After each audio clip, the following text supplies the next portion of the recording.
धन धन सतगुरु तेरा ही आसरा। आप देख रहे हैं फेथ वर्सेस वर्डिक्ट। मैं डॉक्टर मोहित इंसा, परम पूजनीय संत डॉक्टर गुरमीत राम रहीम सिंह जी इंसा के अनुयायी, उनकी सोच व सच्चाई इस प्रोग्राम के माध्यम से आप सभी लोग देखते, जानते, समझते, पहचानते हैं। तो आप सभी का आज के इस लाइव सेशन में बहुत बहुत स्वागत है जी। धन धन सतगुरु तेरा ही आसरा। सासंगत जी, इस समय ज़्यादा पेचीदा है और बहुत सारी चीज़ें कॉम्प्लिकेट होती जा रही हैं। बहुत सारी चीज़ें हमें समझने की ज़रूरत है और कुछ जानकारियाँ ऐसी होती हैं जो अजीबोगरीब होती हैं और समझ में नहीं आती समय के अनुसार, लेकिन फिर भी समझना ज़रूरी है। समय के चाल के साथ चलना बहुत ज़्यादा ज़रूरी है।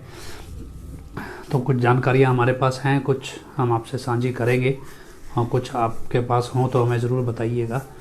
इन दिनों परमपिता शाह सतनाम सिंह जी महाराज के अवतार माह को मनाया जाता है और मनाया जा भी रहा है। ब्लॉकों में हर जगह, जिला, गांव में नाम चर्चाएँ या जैसे भी खुशी साथ संगत मनाती है। लेकिन इन सबके बीच एक चीज़ अभी अजीब हो रही है, वो ये कि डेकोरेशन जो है अभी डेरे से, नाम चर्चा घरों से या नाम चर्चाओं में डेकोरेशन नहीं करनी है, उस पर प्रतिबंध लगाया गया है। तो ये कई ब्लॉकों ने बताया भी, सिरसा दरबार में भी डेकोरेशन सारी हटा दी गई। तो ये क्यों किया गया, ये कई लोगों ने सवाल पूछा है भी, आखिर ये डेकोरेशन लगाने की मनाही क्यों है। और कई, जैसे सिरसा दरबार में क्या डेकोरेशन हो रखी थी पहले से, तो वो डेकोरेशन भी उठा दी गई है, या छोटी बड़ी जैसी भी लड़ी, लाइट जैसे चीज़ें लगती हैं वो सब उतार दी गई हैं। कारपेट बिछाए गए थे वो भी उठा दिए गए। तो ये एक बड़ा पेचीदा सवाल सा है कि आखिर भंडारे के दिनों में ये सब ऐसा क्यों, जो अवतार माह में। इसके अलावा और भी कई जानकारियाँ आई हैं, तो हम आपके साथ धीरे धीरे साझी करेंगे। कुछ स्पष्ट तौर पे बता सकेंगे वो बताएंगे, और जो नहीं बता सकेंगे उसको कहानी के तौर पे बताएंगे। आप समझदार हैं तो समझ लीजिएगा भी क्या क्या हो रहा है। मसला क्या है कि दिन पर दिन सवाल आपके मन में भी उलझ रहे होंगे। ऐसे से लोग जो छाती ठोक के कहते थे भी हनीप्रीत को भी गलत नहीं हो सकती, या तलवार की धार पे चलना पड़ जाए, वो चलना मंजूर है, लेकिन हनीप्रीत को गलत कहना मंजूर नहीं है। ऐसा युग ब्रह्मांड पलट सकता है, हनीप्रीत गलत हो ऐसा हो नहीं सकता। इस तरह के दावे करने वाले आज ये कहने लगे हैं भी हनीप्रीत ये सिस्टम सही नहीं है, और वो पिताजी में भी अवगुण ढूंढने लगे हैं। रामायण देखी होगी आपने, एक रामानंद सागर की रामायण आती थी टीवी पे बहुत पुरानी। उसमें एक चीज़ दिखाई गई थी, कहते भी जो राजा होता है या सीता माता का जो चरित्र दिखाया गया है, उसमें दिखाया गया है भी जो महारानी होती है वो प्रजा की एक तरह से माँ के समान होती है वो। और उसमें ये दिखाया गया भी कैसे अयोध्या की प्रजा ने सीता माता के अवगुण में बुराई ढूंढनी शुरू कर दी थी। और ये चीज़ एक तरह से श्राप की तरह थी अयोध्या की जनता पे उस समय की, और बहुत इसकी निंदा अक्सर हुई है। और ये चीज़ दिखाई गई है उसमें भी, कैसे एक माँ के अंदर लोग बुराई ढूंढना शुरू कर देते हैं, तो उसे एक बहुत बड़ा पाप बताया है। लेकिन आज का दौर ऐसा है जहाँ लोग, माँ तो चलो बहुत छोटी चीज़ है संत के आगे, और एक संत में, गुरु में, सतगुरु में कमियां ढूंढने निकल गए हैं लोग, और कमियां ढूंढ रहे हैं। और वो भी ऐसे लोग जिनको ये उपाधि मिली है कि भक्त हैं, फ़कीरी में हैं, भक्त हैं, या क्या लगते हैं साधु सतब्रह्मचारी हैं। इस तरह के लोग भी माँ छोड़िए गुरु में कमियां ढूंढने चले और अपनी भूल गए। ये इस स्थिति में है दुनिया। और क्योंकि इतिहास में हम बहुत सारे ऐसे किस्से हमने सुने हैं जहाँ संत वैश्यों के कोठे पे चले गए, जहाँ संतों ने अलग तरह का व्यवहार किया, जिससे लोगों को लगा भी। गुरु नानक देव जी ने भी ऐसा एक रचा जब भाई लैणा जी को गुरुगद्दी सौंपी थी। तो इस तरह से बहुत सारे किस्से ऐसे हैं लेकिन आज के दौर में मतलब एक अलग तरह की परीक्षा है, जहाँ पे एक संत का बहरूपिया तैयार करके उसे चरित्रहीन साबित करने के लिए, मतलब जिसको उसने बेटी बनाया वो बेटी एक पराये मर्द के साथ उसे उसका बहरूपिया बना के उसको चरित्रहीन साबित करने पे लगी हुई है। तो बहुत से लोगों ने हनीप्रीत के साथ यूपी वाले बहरूपिये को अजीबोगरीब हरकतें करते देखा, जिसके बाद ये चर्चा आम ही है डेरे में कि भी वो सवाल पिताजी के चरित्र पे उठाने लगे, जबकि ये वो लोग थे जो जिंदगी जीवन सब त्याग के हजूर महाराज जी की शरण में भक्ति की चरम सीमा, मतलब पिताजी कहते हैं भी सच्चे सौदे की फ़कीरी का मुकाम दो जहां की ज़िंदगी में सबसे सर्वश्रेष्ठ ज़िंदगी है सच्चे सौदे का सतब्रह्मचारी होना। और वो लोग आज सतगुरु में कमियां ढूंढ के अपने आप को बर्बाद करने पे तुले हैं। लेकिन इस सबके बीच बहुत सारी कहानियाँ आपको सुनने को मिलती होंगी भी अचानक से ब्लॉक्स के अंदर डेकोरेशन ख़त्म कर दी, उसके बाद डेकोरेशन नहीं करनी, भंडारे को लेकर किसी भी तरह की अवतार माँ की जो नाम चर्चाएँ हैं उसको लेकर डेकोरेशन नहीं करनी। इसके अलावा भी बहुत जगहों पे नाम चर्चाएँ खुलेआम पैसा इकट्ठा कर रहे हैं भी। पहले तो 5,000 10 20 50,000 या लाख से शुरू करते थे, आजकल 50 लाख से शुरू करते हैं। 50 लाख का परमार्थ कौन करेगा। ओपन तौर पे नाम चर्चाओं में बोलते हैं जी सरकार में अफसरों को पैसा खिलाना है क्योंकि पैरोल पे लेकर आना है, इसलिए पैसा दो। तो खुले तौर पे पैसा मांगा जा रहा है। बहुत बड़े स्तर पे जो साध संगत के जिम्मेवार, चाहे ब्लॉक स्तर पे हैं, चाहे जिला स्तर पे हैं, चाहे राज्य स्तर पे हैं, चाहे एडम ब्लॉक के स्तर पे हैं, सब में बड़े बदलाव किए गए। अचानक से जो राकेश दिड़बा एंड पार्टी की जो टीम थी वो अचानक से प्रबंधकीय ढांचे से गायब हो रही है और एक दूसरी टीम अचानक से उभर रही है। हालांकि दोनों ही हनीप्रीत के टीम के सदस्य हैं इम्पोर्टेंट, लेकिन एक तरह का एक ग्रुप है जैसे अलग चलता है जो वो गायब हो रहा है। और अभिजीत भगत बबलू जिसे कहते हैं उसका ग्रुप अचानक से उठ रहा है। तो बहुत सारे राजनीतिक समीकरण अलग अलग तरीके से लोग अपने अपनी कहानियाँ जनरेट कर रहे हैं और इस सबके बीच हर कोई ये तलाश रहा है भी आखिर ये चल क्या रहा है। इधर से क्या है कि पंजाब के अंदर 2-4 है नमूने, जो एक आधे का वीडियो भी आया है जो हजूर पिताई के खिलाफ बोल रहा है। तो बाकी तो पुराने वाले हैं, एक नया नमूना पैदा हुआ है पिछले 4-5 महीने में। तो वो पार ब्रह्म ज्ञानी है एक, पता नहीं भी सारे ब्रह्मांड का ज्ञान समेटे बैठा है 4 श्लोक के अंदर। तो ऐसा एक नमूना आया है और वो भी लगा हुआ है अलग ही अपना ज्ञान परोसने।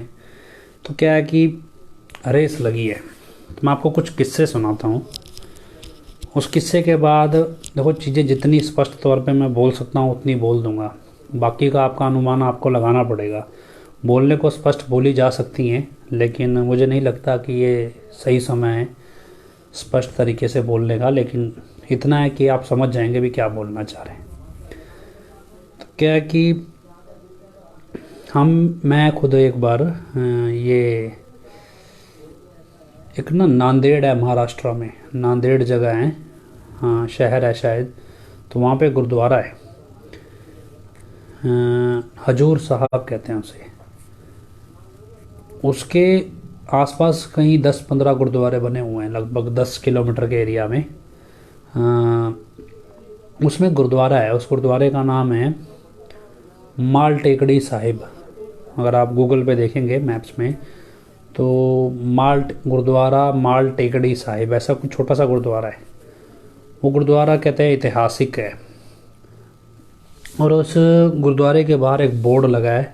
कोशिश करूँगा मेरे पास उसकी फ़ोटो पड़ी हो तो मैं आपको दिखाऊंगा भी। उस बोर्ड पे उसका इतिहास लिखा है उस गुरुद्वारे का। उसमें इतिहास में क्या लिखा हुआ है कि भी ऐसे कुछ दूसरे तीसरे चौथे पांचवें ऐसे कोई भी एक गुरु थे जो सिखों में 10 गुरु कहे जाते हैं। वो गुरु वहाँ पे आए और उन्होंने बहुत सारा खजाना वहाँ पे छुपाया या रखा जैसे भी कह लो, और उसके बाद उस खजाने के ऊपर एक पहरेदार बिठाया। जब गुरु गोविंद सिंह जी आखिर में अपने जीवन के आखिर काल में जो बताया जाता है गए नांदेड़ की तरफ, तो उनके साथ कुछ पेड कर्मचारी कह सकते हो, पैसे दे के लाए हुए कर्मचारी थे, उनको सैलरी देनी थी। लेकिन उनके पास पैसे नहीं थे उस समय, क्योंकि वो जंग लड़के बिल्कुल बस अब नए सिरे से ज़िंदगी आगे चल रहे थे। तो क्या हुआ कि उन्होंने उस खजाने के पहरेदार को बुलाया और बोला भी हमारा यहाँ खजाना पड़ा है, वो खजाना लेकर आओ। तो वो खजाना लेकर आया, बैलगाड़ियों में लाद के सोना चांदी, मतलब इतना खजाना था कि बैलगाड़ियों में सोना चांदी लाद के लाया गया। उससे उस जो सेना, जो भी कह लो, प्राइवेट कमांडो जो भी थे, उनको सैलरी दी गई। ये मतलब इतिहास वहाँ बताया जाता है। तो मैंने खुद सुना भी है और वहाँ से किताब खरीद के लाया, उसमें पढ़ा भी। और फिर जो बचा हुआ खजाना था उनको बोला भी ये सारा खजाना वहाँ पे वापस रख दो और जो भी द्वार गेट जो भी है वो उसका बंद कर दो। उसके बाद वहाँ वचन लिखे हुए हैं भी, गुरु गोविंद सिंह जी ने वचन फरमाए भी, जब हमारा खालसा 86 ऐसा शायद लिखा है, 86 करोड़ का हो जाएगा, तो इस खजाने से हम लंगर चलाएंगे और ये लंगर 2.5 दिन तक चलेगा। 2.5 दिन। दूसरे शब्दों में कहें कि उस खजाने की क्वांटिटी इतनी है कि उस खजाने से 86 करोड़ लोगों को, 86 करोड़ लोगों को 2.5 दिन तक खाना खिलाया जा सकता है। अब वहाँ पे जब आप जाएंगे तो ये 96 करोड़ शायद, हाँ 86-96 करोड़ ऐसा ही कुछ। तो उसके बाद वहाँ पे ये पढ़ के सुनाया जाता है माइक पे जब आप वहाँ जाएंगे। तो वहाँ कुछ लोगों से मिला, मैं पूछा, मैंने कहा जी ये लंगर खिलाने क्या गुरु गोविंद सिंह जी धरती पे आएंगे? तो इस वाक्य के हिसाब से तो यही समझ में आता है जो आपने इतिहास यहाँ पे बोल के पढ़ के सुनाया जा रहा है। जो वहाँ सेवादार थे उनसे पूछा, बोला जी जिस तरह से इतिहास लिखा गया वैसे तो आएंगे। मैंने कहा जब वो आएंगे तो पता कैसे चलेगा कि वो आ गए? और जब वो आएंगे तो ऑब्वियसली ये खजाना खोलने के लिए कहीं तो तोड़ फोड़ करनी पड़ेगी। और भी यहाँ खजाना है और ये तो किसी को पता नहीं है कहाँ है। अभी तो आर्कियोलॉजिकल सर्वे ऑफ इंडिया ने भी बहुत जोर लगाया होगा, अगर ऐसा कोई इतिहास है ढूंढने के लिए सैटेलाइट से इमेजेस ली गई होंगी, लेकिन मिला नहीं होगा। तो कोई साइंटिफिक फैक्ट भी होगा बीच में भी, तो जो सैटेलाइट की पकड़ में नहीं आता। और भी अगर आएंगे, और वो आएंगे तो ऑब्वियसली इंसान होंगे, कोई ऐसे आकाश में प्रकट तो नहीं होंगे। तो फिर वो कहेंगे भी हमें खजाना निकालना है, ये वाली जगह यहाँ से हटाओ या ये जगह खोलो खोदो। और वो जगह, अगर ये गुरुद्वारा जहाँ बना है, ये वहीं बना है जहाँ पे खजाना छुपाया गया है या रखा गया है, तो फिर यहाँ तो तोड़ फोड़ करनी पड़ेगी। तो आप कैसे पता चलेगा आपको भी जो आपको ऑर्डर दे रहा है उस खजाने को निकालने के लिए वो वास्तव में गुरु गोविंद सिंह ही हैं? तो क्योंकि कुछ समझ में नहीं आता तो थोड़ा सा कंफ्यूज हो गए। वो सवाल अजीबोगरीब था, तो कन्फ्यूज़न में कई बातचीत चली। तो आखिर में फिर हमने कहा मान लीजिए किसी को दर्शन होते हो, गुरु गोविंद सिंह जी दर्शन दे के बोले भी ये काम ऐसे करना है, भी हमने आना है, तो उस आदमी का यकीन करोगे? तो क्या सब मान लेंगे? ये भी मतलब एक विचित्र स्थिति होगी अगर ऐसा कुछ हो जाए तो। खैर उनके पास उतना तसल्ली बख्श जवाब नहीं था। ने कहा भी जब ये इतिहास लिखा ही गया है तो फिर यहाँ पे कभी इस चीज़ की अरदास क्यों नहीं की जाती भी गुरु गोविंद सिंह जी जल्दी आए और ये खालसा जल्दी से जल्दी 86 करोड़ या 96 करोड़ का हो जाए, और उसके बाद वो आएँ और यहाँ से खजाना निकाल के उस 96 करोड़ लोगों को अपने हाथ से प्रसाद दें, लंगर का जो भी प्रसाद वो तो अनमोल प्रसाद है। तो इस चीज़ की अरदास यहाँ पे होती है? तो बोले नहीं होती। कमाल है, जिस इतिहास के दम पे ये सब कुछ चलता है, ये सब कुछ है, उसमें कम से कम प्रार्थना तो करनी चाहिए उनको बुलाने की, तो क्यों नहीं की जाती? बोले जी ये तो कमेटी नियम निर्धारित करती है अभी कैसे करना है और कैसे नहीं करना। तो ये सारी चीज़ जब आप समझेंगे तो इतिहास में एक चीज़ समझ में आती है, भी गुरु किसी को नहीं चाहिए एक्चुअल में। तो गुरु के नाम का संरक्षण चाहिए या एक झंडा चाहिए, और उस झंडे के नीचे जो लोग खड़े हैं वो लोग मिलके अपनी एक हस्ती कायम करते हैं और उस हस्ती के सहारे जीना चाहते हैं। उन्हें गुरु की हस्ती नहीं चाहिए। बहुत सारे, सही मतलब यकीन मानिए 7 या 8 कम से कम ऐसे लोग हमारे पास, बकायदा उनकी डिटेल भी है, हमें वो लोग मिले जिनका ये कहना था कि उनको गुरु गोविंद सिंह जी दर्शन देते हैं और अच्छी खासी बातचीत करते हैं, और वो हर रोज़ सुबह 3 बजे 4 बजे उठ के अपना जो भी उनको मंत्र जाप करना होता है वो करते हैं, अरदास करते हैं और उनको कई बार दर्शन देते हैं गुरु गोविंद सिंह जी, और वो बातचीत भी करते हैं, सब कुछ करते हैं। तो हमने कहा भी आप कभी किसी से ये बात बताते क्यों नहीं? तो ऑब्वियसली जैसे हजूर पिताजी बताया करते भी, अपनी पोटली वहीं खोलो जहाँ पे उस पोटली की कदर हो। तो उन्होंने बताया भी, हमें घर बैठा के खाना भी खिलाया। ऐसे लोगों ने बहुत अच्छी अच्छी बातें बताई भी, ऐसे गुरु साहब दर्शन देते हैं और कैसे वस्त्र होते हैं, कैसा स्वरूप होता है, वो तो मुझे लगता है बताने की ज़रूरत ही नहीं है, समझदार हैं सब। तो बहुत अच्छी डिस्कशन हुई। हमने बोला किसी को बताते नहीं भी, वो कोई हुक्म भी करते होंगे संगत के लिए आपकी, भी कुछ बोलते भी होंगे। तो वो कहने लगे भी अगर हम बताएंगे भी तो यकीन कौन करेगा, इसलिए हम बताते ही नहीं। और जब किसी को रिक्वायरमेंट होगी, तड़प होगी गुरु के दर्शनों की, तो अपने आप गुरु जी उनको दर्शन दे के बता देंगे, तो हम क्यों बताएं? तो ऐसा कोई आता ही नहीं है जो हमसे इस तरह की बात करे। आपने छेड़ी है तो आपको बता रहे हैं, मतलब ऐसे लोग भी हैं। समस्या ये है कि लोग अपने आप को गुरु से ज़्यादा ताकतवर समझते हैं। उनको लगता है कि गुरु में ताकत कम है, हमारी ताकत की वजह से ही गुरु की ताकत है, वरना गुरु की कोई ताकत नहीं। हम अगर अपनी ताकत का प्रदर्शन नहीं करेंगे तो शायद गुरु की ताकत को दुनिया जानेगी नहीं। जबकि भक्त कैसा होता है? भक्त भाई कन्हैया जैसा होता है। मतलब एक उस समय क्या था, कन्हैया, भाई कन्हैया बड़ा करैक्टर मशहूर है, एक भाई इतिहास में मशहूर हुए हैं। वो क्या था कि कुछ सैनिक थे, जैसे सैनिक सेना में, दूसरी सेना में जो सैनिक गुरु गोविंद सिंह जी या उनके शिष्यों पे हमला करने आते थे उनको जान से मारने, और इधर से गुरु गोविंद सिंह जी की जो सेना थी वो उनको जख्मी कर देती। तो भाई कन्हैया जी गुरु गोविंद सिंह के एक शिष्य थे।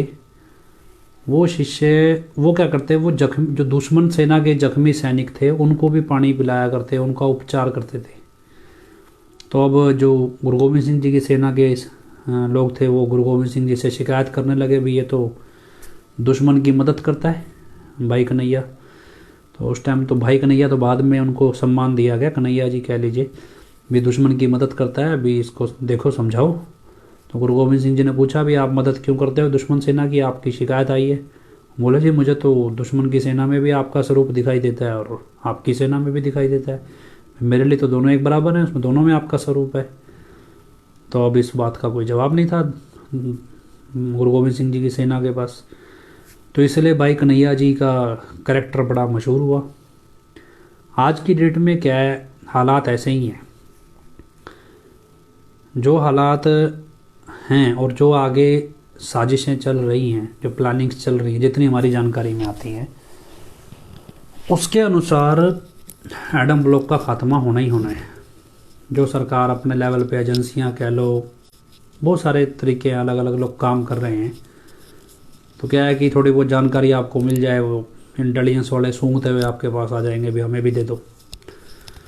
तो उस चीज़ को आप समझने की कोशिश करो। बहुत सारे लोग कर रहे हैं प्लानिंग अपने अपने तरीके से, और उस प्लानिंग में हमें पता है भी एडम ब्लॉक की बर्बादी तय है। और एडम ब्लॉक के जो उनसे अंधभक्त कह लो या ज़्यादा ही हनीप्रीत की पूजा करने में लगे हैं वो कह लो, उनकी भी बर्बादी बराबर तय है, कोई दो राय नहीं है। और नियति भी ये कहती है, नियति भी इस तरफ इशारा करती है। और इतिहास में बहुत सारी चीज़ें हजूर पिताजी के वचन हैं, और बहुत सारी चीज़ें हजूर पिताजी ऐसा नहीं है भी संगत को नहीं बता रहे, बताते भी है।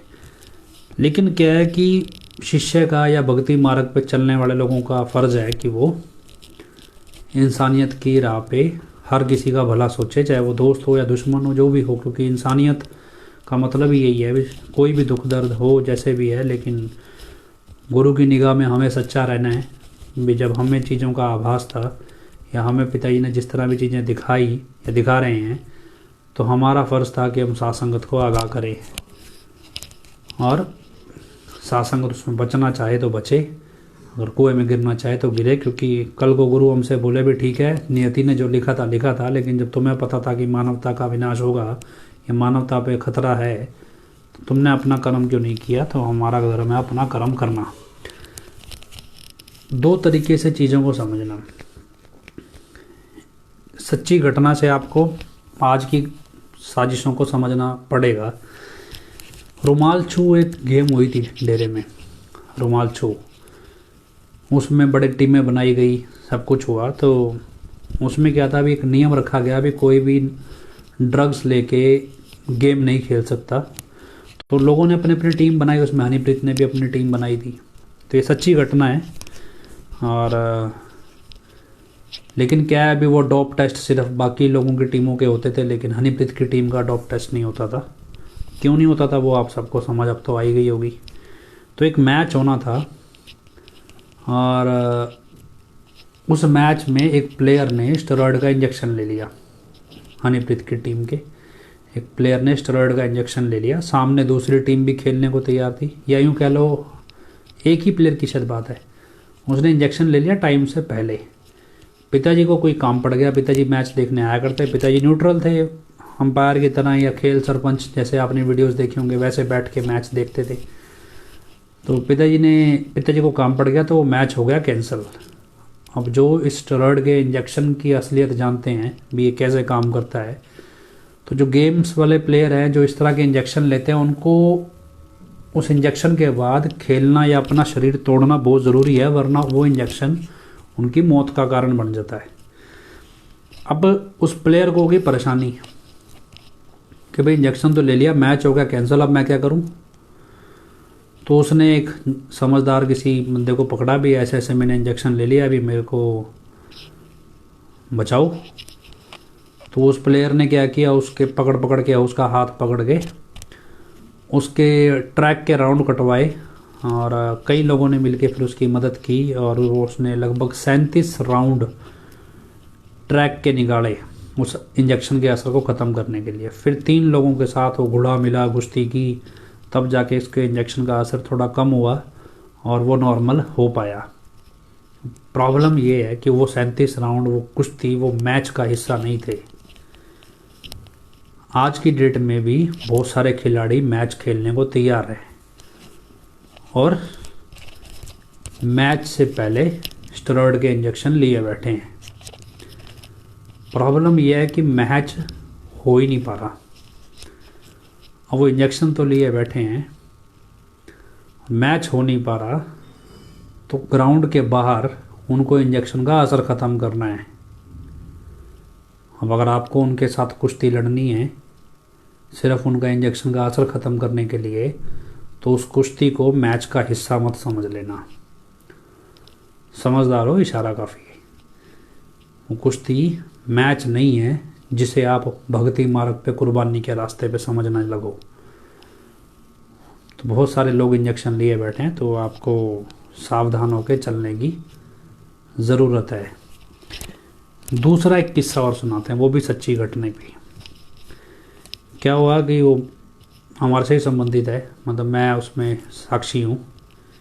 एक शादी हो रही थी और शादी में, जैसे शादी आमतौर पे हिंदू मैरिज होती है, तो ऐसे रिसेप्शन चल रही थी, लड़का लड़की जैसे स्टेज पे बैठ जाते हैं ऐसे ही था। और स्टेज पे क्या हुआ कि एक किसी बाराती का पर्स चोरी हो गया। एक चोर ने पर्स चोरी कर लिया और चोरी करते वक्त वो कैमरे लगे हुए थे, जैसे शादियों में कैमरे लगे होते हैं, तो उस कैमरे में उसका फ़ोटो वीडियो आ गया। अब वो चोरी करके भाग गया और शोर मच गया, भाई चोर को पकड़ो। तो कैमरे में वीडियो देखा गया तो चोर को ढूंढना शुरू किया। अब जो उनसा मैरिज पैलेस था, मैरिज पैलेस वालों को भी हो गया यार हमारे मैरिज पैलेस में चोरी हो गई, हमने सिक्योरिटी गार्ड लगाए हुए हैं, उनको भी इज्जत का सवाल हो गया। अब सभी चोर ढूंढने लगे, तो जब चोर मिला नहीं तो क्या हुआ, अभी एक लड़का था, लगभग वैसा ही दिखता था, कद काठी, और जैसे कपड़े चोर ने पहने हुए थे, मिलते जुलते से कपड़े उसने भी पहने हुए थे। वो शादी में डीजे बजा रहा था, डीजे पे गाने बजा रहा था। तो जब चोर नहीं मिला, बैंकेट वालों ने क्या किया, उसे पकड़ लिया और उसे पकड़ के पीट दिया। जब पीट दिया तो डीजे वाले जो लोग थे वो नाराज़ हो गए और उन्होंने शादी में डीजे बजाने से मना कर दिया। नतीजा क्या हुआ, अभी शादी में सन्नाटा छा गया, एंटरटेनमेंट खराब हो गया एक तरह से। और लेकिन चोर की जगह डीजे वाला आदमी पीट दिया। अब आज की स्थिति कैसी है, बारात आज भी चल रही है, दूल्हा दुल्हन कौन है कोई मतलब नहीं, चोर चोरी कर रहा है, उस चोर की तलाश हमें भी है, एडम ब्लॉक को भी है, सरकार को भी है, पुलिस को भी है, सबको है। और बहुत सारे लोग हैं जो इंजेक्शन लगाए घूम रहे हैं, उनको भी तलाश है उस चोर की। सरकारों को, पुलिस वालों को, एजेंसियों को, सबको, किसी को भी कह लो, सबको तलाश है। प्रॉब्लम क्या है कि उस चोर की तरह बहुत सारे लोग वैसे ही कपड़े पहन के डीजे बजा रहे हैं, डीजे बजा रहे हैं वैसे ही बैठ के। अब अगर चोर नहीं मिला तो डीजे वाला फ्री में पिट जाएगा। तो अब आपको अगर इस सारी दौड़ में, इस सारी बारातों में डीजे वाला बाबू बनना है पिटने के लिए, तो खड़े रहिए हनीप्रीत के साथ, क्योंकि चोर की तलाश सबको है। चोर नहीं मिलेगा तो डीजे वाला बाबू पकड़ के, समझ के, वाले को चोर समझ के पीटते चलेंगे और फिर आप साबित करते रहिएगा नहीं जी चोरी मैंने नहीं की। लेकिन क्या है कि अब चोर तो सबको पकड़ना है, तो ना दूल्हे को फ़र्क है ना दुल्हन को फ़र्क है, कोई फ़र्क नहीं पड़ता, लेकिन डीजे वाले बाबू ने पिटना है। तो आप डीजे वाले बाबू ना ही बने, ये आपसे रिक्वेस्ट है भी। आप थोड़े समझदार बने भी, आपको समझ में आए भी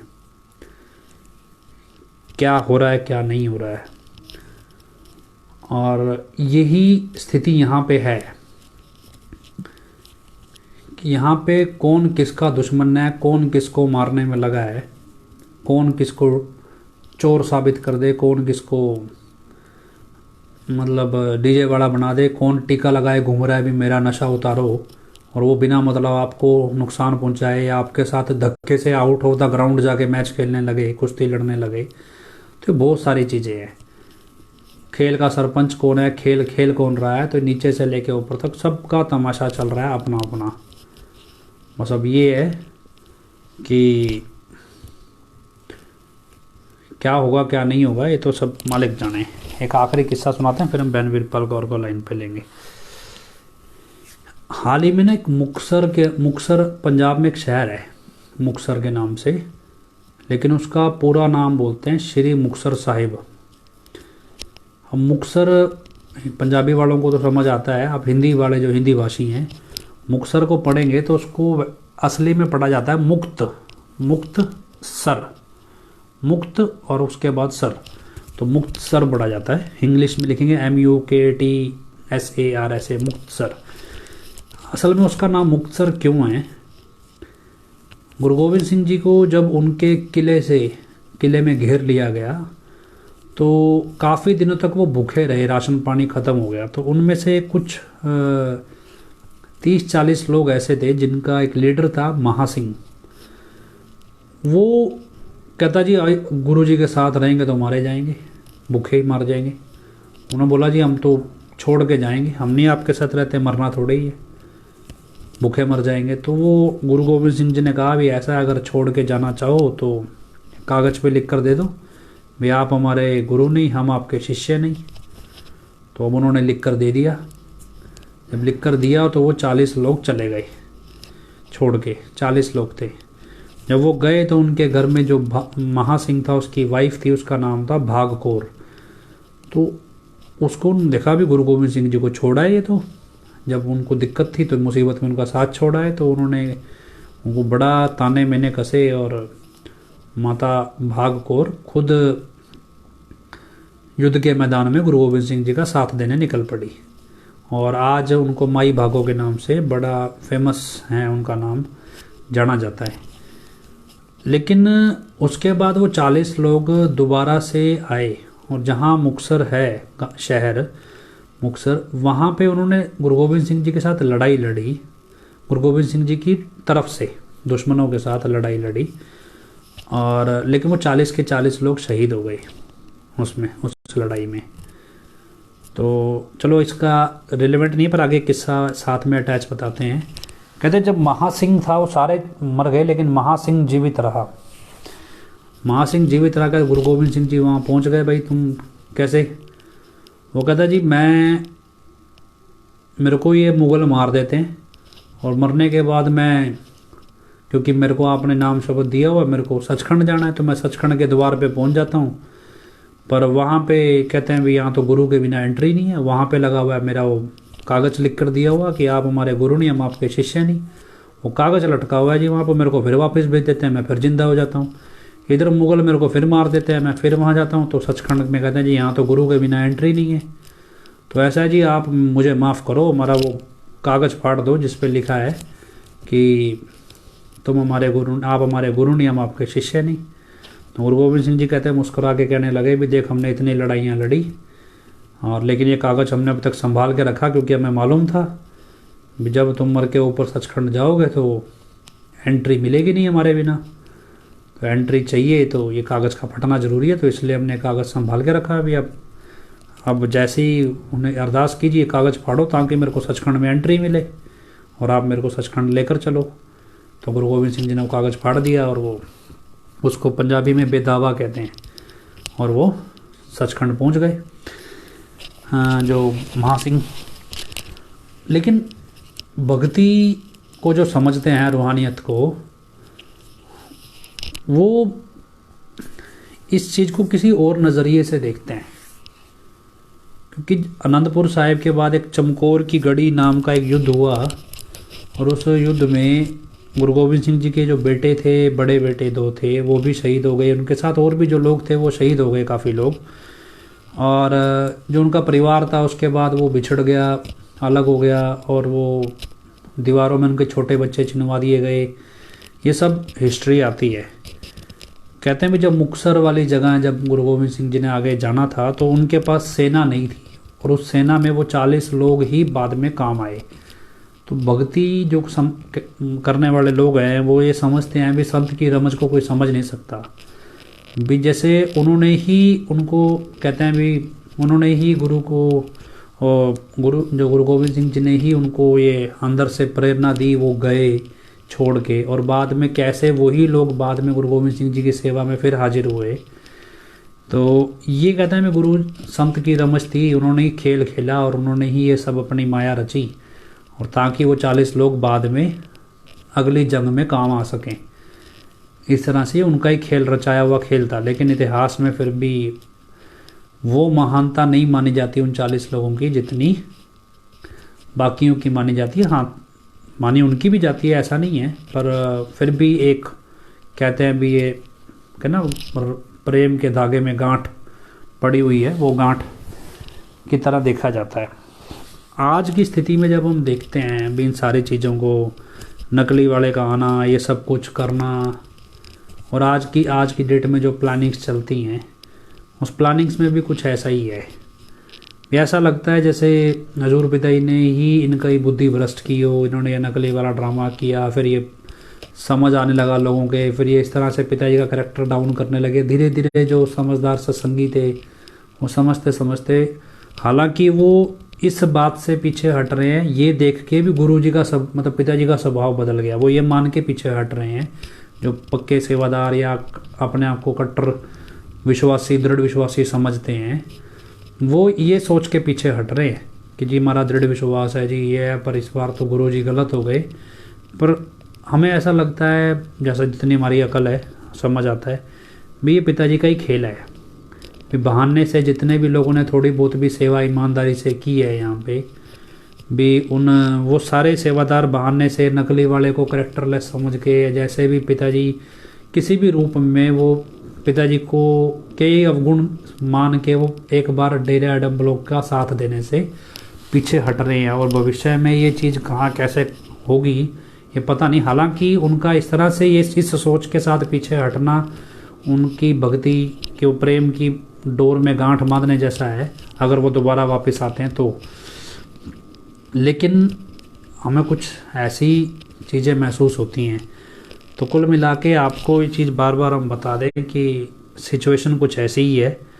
अब आपको स्टेरॉयड का इंजेक्शन लगे लोगों से भिड़ना है या फिर डीजे वाला बाबू बनना है, ये आप तय करें, या फिर भाई कन्हैया जैसी सोच से प्रेरणा लेनी है। तो ये सारी चीज़ें आपको तय करनी होगी अपने जीवन में भी, आप किस दिशा में बढ़ना चाहते हैं। तो खैर यही हमारे पास अभी तक की तो जानकारी है। स्पष्ट तौर पे अभी आपको कहें तो आपको अजीब सा लगेगा, लेकिन जिनको समझ आना चाहिए या जो जितनी बारीकी से डेरे की मैनेजमेंट को सब पढ़ रहे हैं वो समझ जाएंगे क्यों डेरे में फॉर्म भरवाए जा रहे हैं, क्यों नाम चर्चाओं में अब फ़िलहाल पैसा मांगा जा रहा है, क्यों ये एक ही दिन की पैरोल मांगी जा रही है। अच्छा, पैरोल पे आखिरी और बता दें, बहुत सारे लोग सवाल करते हैं पैरोल को लेके। हरियाणा सरकार का जो कानून है वो ये कहता है भी एक कैदी अगर उसका व्यवहार सही है तो सरकार वो 1 साल के अंदर 70 दिन की पैरोल मतलब 10 हफ्ते की पैरोल मांग सकता है 2 हिस्सों में। और इसके अलावा 21 दिन की फरलो होती है। जो फरलो है उसमें हाजिरी काउंट होती है जेल में, जबकि पैरोल पे जो छुट्टी मांगी जाती है उसमें जेल में हाजिरी काउंट नहीं होती। अब क्योंकि ये पैरोल साल में सिर्फ 2 बार ली जा सकती है और 2 हिस्सों में ही ली जा सकती है, मतलब अगर 70 दिन की पैरोल है और ये कह रहे हैं भी हमें 1 दिन की 25 जनवरी की पैरोल चाहिए, तो मतलब उसके बाद सिर्फ 69 दिन की पैरोल एक साथ लेनी पड़ेगी और 2 ही हिस्सों में पैरोल हो सकती है। तो ये 1 ही दिन की पैरोल क्यों मांगी जा रही है? और इसके अलावा अचानक से पहले 2 बार पैरोल हो गई तब तो ये खट्टा सिंह जैसे कूदने नहीं लगे, और नमूने जो नए आए हैं वो कूद नहीं रहे थे, लेकिन अब अचानक क्यों कूद रहे हैं? और उसके अलावा भी फॉर्म आपसे बहुत सारे फार्म भरवाए गए हैं, वो क्यों भरवाए गए? 45 मेंबर नए नए क्यों लगाए गए? पुराने लोग पीछे क्यों हट रहे हैं? तो जितनी चीज़ हमें लगता है आज के लाइव में हमने डायरेक्टली इनडायरेक्टली काफ़ी कुछ बता दिया है। तो आप इस सारी चीज़ों को कोरिलेट कर ले जितना आपके समझ में आता है। अगर उचित लगेगा तो हम आपको पूरी बात बता देंगे, अगर हमें लगेगा भी अभी बता देनी चाहिए, लेकिन मुझे लगता है आपको समझ आ गई होगी तो समझने की कोशिश करें। बाकी जो पंजाबी भाषी लोग हैं उनके लिए बैन वीरपाल कौर को हम अक्सर लाइन पे लेते हैं, वो फ़ोन कॉल पे होते हैं हमारे साथ, तो उनके ज़रिए पंजाबी भाषी लोग ज़्यादा बेटर पंजाबी में समझते हैं। हिंदी भाषी क्योंकि यूपी हरियाणा के लोग नहीं पंजाबी समझते, इसलिए वो मैं समझा देता हूँ। बाकी बहन जी हमारे साथ लाइन पे। हाँ जी बहन जी,